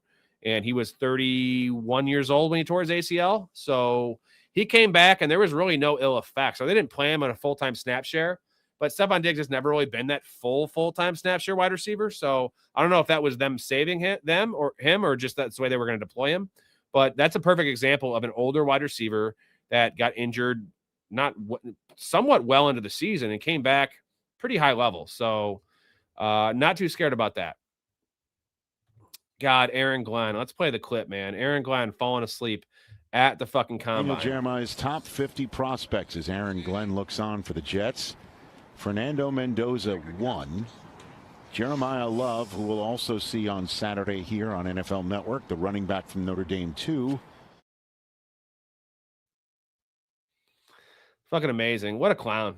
What a clown. Furious. Mahomes is not missing any time. I would bet a lot of money, even odds bet. I'm not going to give you odds, but I would bet very good money that Patrick Mahomes is suiting up for week 1 because, we're talking about these players getting the best medical care and then the technology going up. Patrick Mahomes is going to get the best of the best because he is the face of the NFL. He's got more money than anyone. Like, I'm not worried about Patrick Mahomes' recovery. He also he's hungry, man. Like, that was an embarrassing year even before the injury. Like, he's played bad for 2.5 years now. Based on what his expectations are of himself, and the Chiefs are embarrassed, and he's playing week 1, so that's what I would say. Let's see if need any mods in the future. I mod for another channel or 2. Yeah, I could add you on there, man. Yeah, the thing is, it hasn't been a problem for a long time, and usually I have Blake. I have 4 or 5 guys. There's somehow none of them are on the show tonight, which is ironic that it happened tonight, but. It was fine. A little hiccup, but no big deal. Just more work for me to scroll up and ban them and shit. I could do it now just from this. I didn't have my iPad up. That was on me, so because I didn't think I had to. So fuck them, assholes. Aaron Glenn needs to just be out of the NFL. He's terrible. No, we don't really talk. Ray talked about the Olympics because he was obsessed with that hockey gold medal, but I didn't really watch the Olympics. I guess you can call me non-patriotic or whatever, but. I've been focused on film, man. Focused on college film. I could give you a million pages of notes, man. I've been really banging the drum here on. I have about 30 pages of college stuff I've been doing because I don't watch college football, so I go into this shit with a blank slate. So I watch a lot of film on college guys for the show, for my own fantasy purposes. That's why you watch a show. I do the work so you don't have to. Now, it's nice if you guys do the work as well, and we can kind of combine our opinions, right? Like I'm a weatherman, right? I don't know everything. I hate Carnell Tate. Storey loves Carnell Tate. Everyone loves Carnell Tate. I think he's terrible. So that might not be a great take. I'm going to stand by it. I think he's a second round pick. I think he should be drafted 40th overall.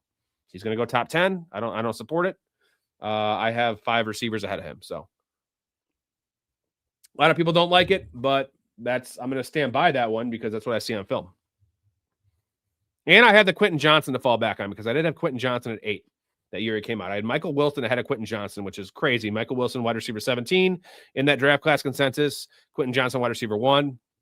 I got a lot of flack that year, guys. Storey and Nico tried fighting me over that one, and I got the last laugh. But we'll see if I hit another one of these fades. I also was not high on Marvin Harrison, for the record. That quote was from Anchorman. Okay. I don't know Anchorman. And I mean, I've seen it probably 5 or 6 times, maybe 7 times, but not enough to quote off the top of my head like I can like Superbad and 40-Year-Old Virgin, some of these other movies. Yeah, Dan Campbell is one of the guys advertising and in the commercials, and I love that. What a great commercial where he's got the headset on. That's awesome. I don't know if you have Jets Pizza in Chicago. We had it when I lived in Michigan. It's probably one of my favorite pizza chain. No, I love Aurelio's. So I don't know how national Aurelio's is. I know it's in a couple states, like maybe 10 states. That is my favorite. I used to work there as a teenager, but that place is amazing. That's the pizza me and Ray went out to before one of our shows. That was before the 5-hour show. Me and Ray had Aurelio's. We pounded an extra large, and I was still hungry. If you have Bubba's up there, they have a Bush or Natty White deal, pint for like $3. I'm down for all the $3 pints I can find. I like bucket deals. If I can get a bucket deal for like $12, I love that just because I don't have to keep on badgering the fucking the poor lady or poor man to just come give me a beer every fucking 10 minutes. A bucket, I can be like, hey, every 40 minutes, like the scene from Wolf of Wall Street where he's like every 10 minutes you're gonna bring another one until one of us fucking passes out. That's how I operate at a restaurant. Ooh, Kenny throw a Pickett. I like that. We call him small hands Kenny Pickett. Similar to Uncle Jack from It's Always Sunny, where he has the fake hands because his hands are so small. But Kenny throw a Pickett is a very good nickname. I've never heard of Jets, so 100%, man. If Jerry Jones was smart, he could have done such a better job. He's cheap, even though he like acts like he's not. He's one of those guys that if he pays for dinner for everyone, he's going to make it known. And he wants to get like a fucking, award for it. But like that guy's so rich, dude. What an asshole. Let's see. where we're at here. Matt Stafford was not the only one whooping the Bears. Brett Favre and Aaron Rodgers did too. Well, yeah. I mean, come on, we're Bears. We got Matt Stafford didn't really whoop us, to be honest, but I respected his game. But yes, every Packers quarterback has whooped our ass. Jordan loved to start his career too, but I think the tides have turned a little bit, guys. I think we have your number. So again, I'm a fantasy fan. I'm a gambling fan. I'm a Bears fan at heart, but like I'm not like Ray and some of the other guys. Like I'm not. I don't go down with that ship. So I'm a realist, is what I am. I root for the Bears, but I don't. I'm not one of these diehard fans that like is blind about their team. You know, like Eagles fans. Some of these other people, fans, are just blind about their team and they just get in fights about it. I could give a shit, honestly. We're in a good spot though. Caleb and Ben Johnson, baby. Dan said, could Mike Evans go to the Patriots? You know what? I haven't heard that at all. I've heard a lot of Bills talk, but I'm pretty sure that the Bucs are going to do everything in their power to bring back Mike Evans. It would just make a lot of sense. The guy's meant a lot to that franchise. He won a Super Bowl there. They also need him. You know, they don't have an X receiver. Like, I'm telling you, Ibuka cannot play X. Chris Godwin can definitely not play X. So just bring him back. Nostalgia, the connection with Baker Mayfield in a weak division. Like, just he's going to retire after this year, most likely. Bring him back for a swan song. I mean, I think the Bills make sense too. Patriots would be fine. Or, you know, let's say even the Eagles. Like, I know it would be weird if they traded A.J. Brown, the Eagles. That would be a nice little stopgap for him to kind of make up for the loss. Of A.J. Brown. Professor, I always draft well. My problem is I second-guess my lineup all the time on a week-to-week basis, and it takes me half the year to trust my lineup. You know, I'm kind of the same way. I would say that my strength is drafting. My biggest weakness, which is ironic that I run the show, and the biggest questions we have in the show are start-sit, is I struggle with start-sit, man. And one of my – I lean on starting my studs more than I should, where a lot of guys actually like cut bait more. So if I give a guy draft capital and I believe in a guy, I will ride that ship longer than I should. So that's probably my biggest downfall. And then streaming quarterbacks, like if I wait at quarterback and I have two, I usually make the wrong decision.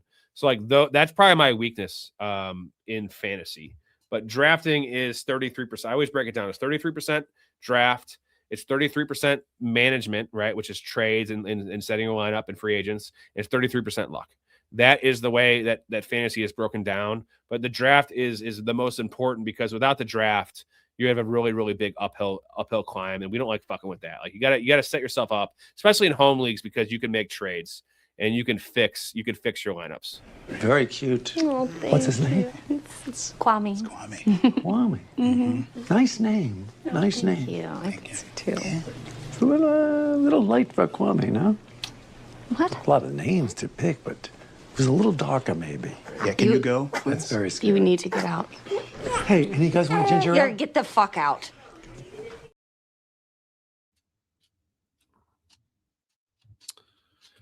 Let's see. My bad.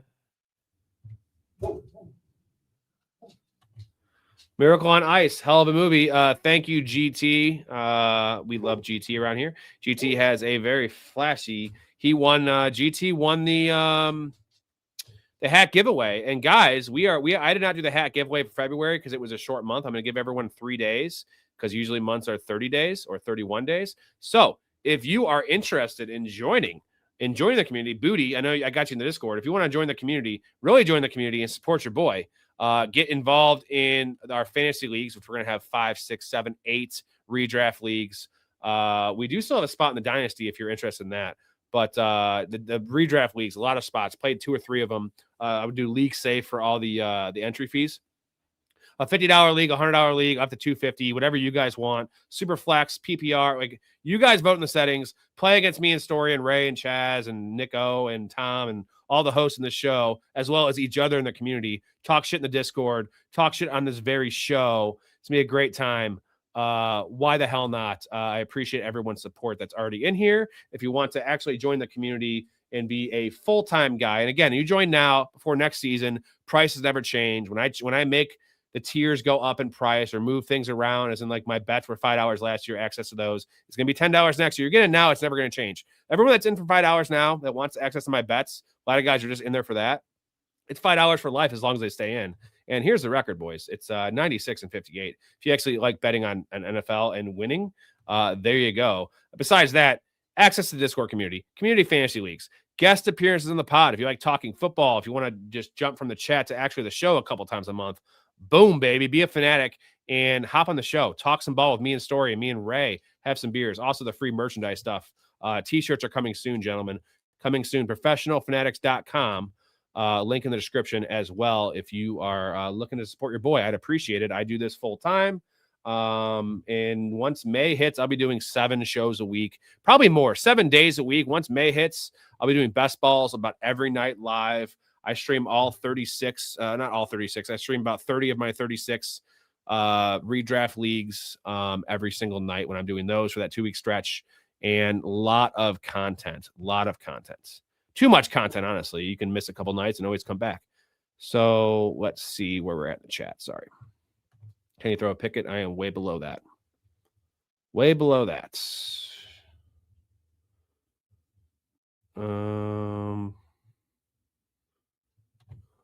Talking hockey here. Don't know much about hockey. I heard President Trump made a sexist comment about the women's team that was pretty funny.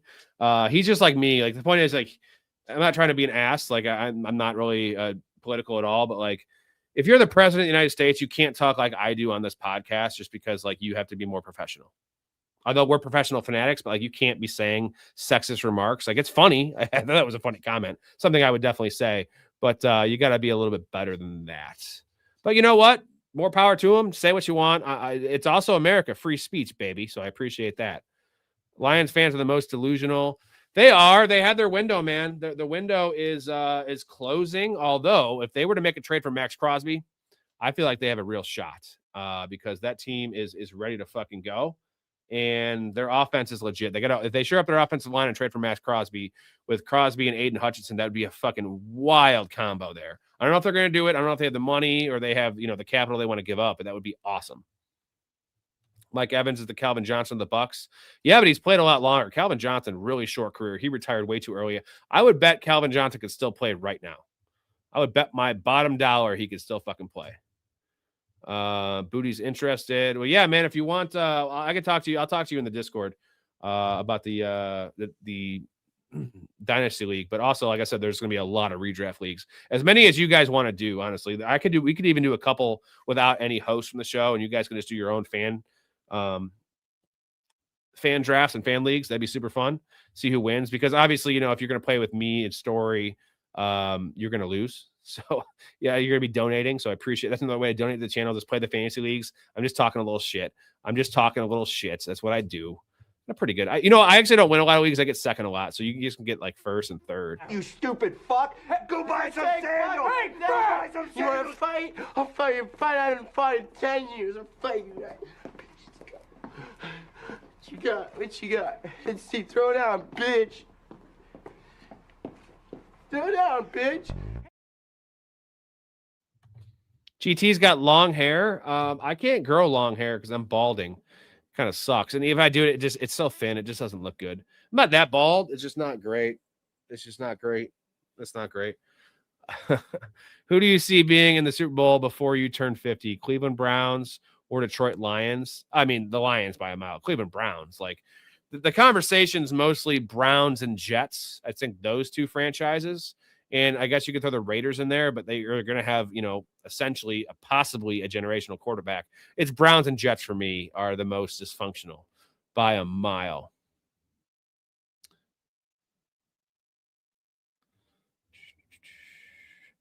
The Lions need a new defense, not just a new secondary, definitely a new secondary, but Terrion Arnold too. I don't know if you guys heard about that. He essentially, I don't know the whole story. He pulled like an OJ where his house got robbed or something. And then like him and his boys like went back with guns and took back his own property.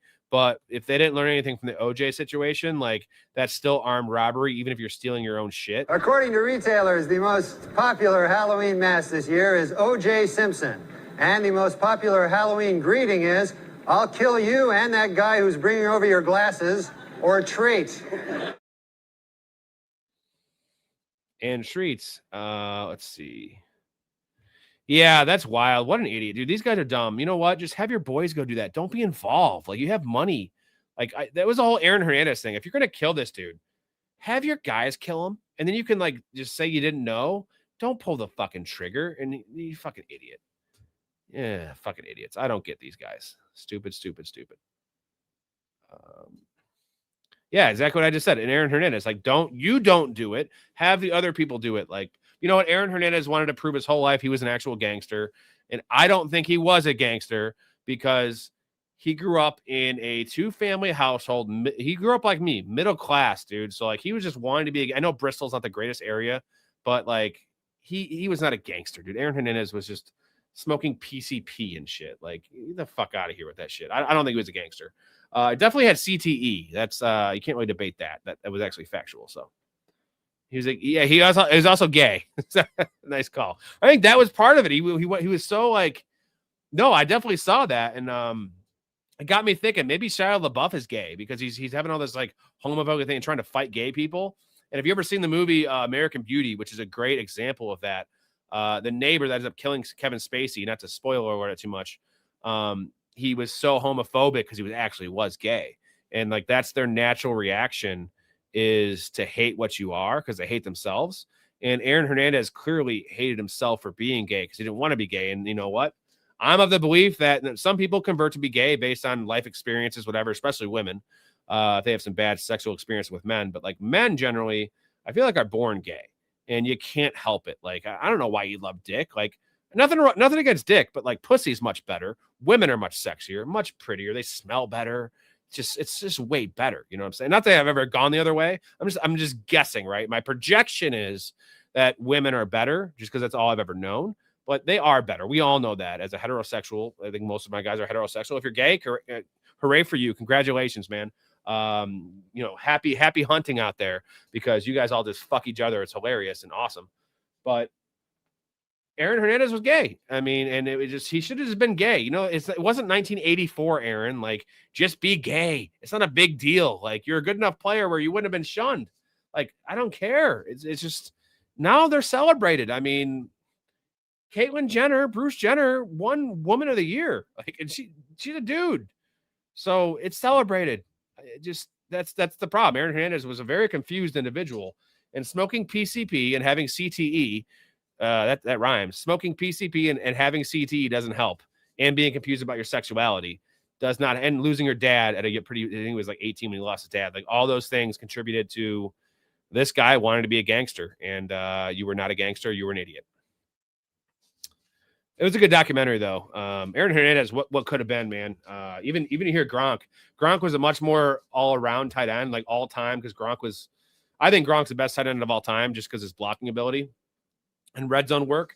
But Aaron Hernandez was way more dynamic, and he would have been an all-time player. Like, that team, it's crazy. Like, you think about the Patriots, it's one thing to lose a guy to injury or something like that, or, you know, like losing Henry Ruggs to that car accident, but, like, losing your tight end for a murder, like, you know, Sean Taylor is the ultimate example, the opposite of that, where, like, that sucks. I love Sean Taylor.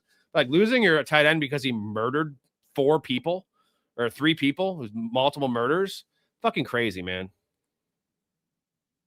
Rob, play the Blue Streak clip whenever we talk about Aaron Hernandez. What clip is that? I know the movie that's got Luke Wilson and who's the Martin Lawrence. What clip is that? Because I'm curious, because I will put that in there. There's like an 85% chance or higher something bad happened to you as a kid if you're gay. That is part of it. I feel like, you know, I feel like that's more so for women, man. If they get like touched by their uncle or something like that, like they're just saying fuck men. I feel like guys, we're a little bit different. Maybe I'm wrong, but lesbians are just unsupervised women.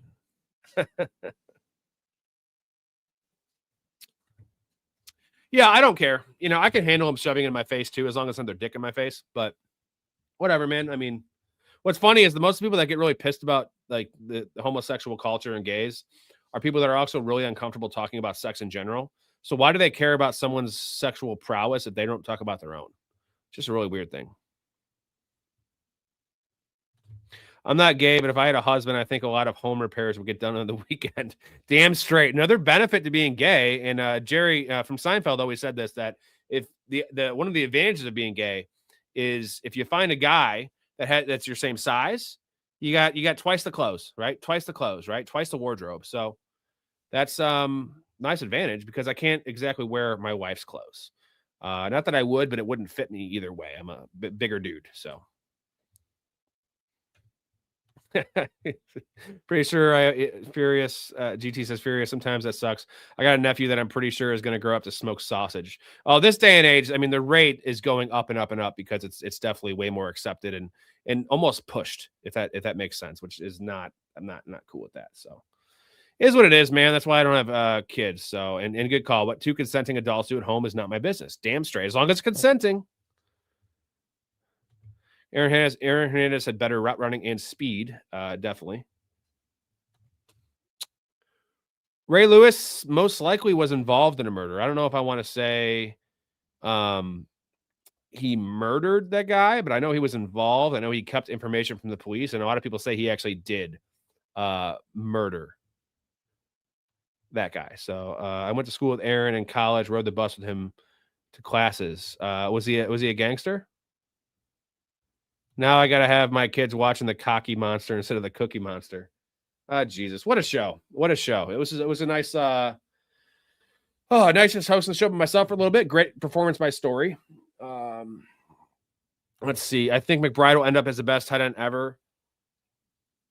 You know, he might end up with the best tight end numbers ever, Furious, because Travis Kelce technically has, I want to say, better numbers. Maybe he doesn't because he came on late and he took a couple years to get started. He didn't catch a touchdown until he was like 26.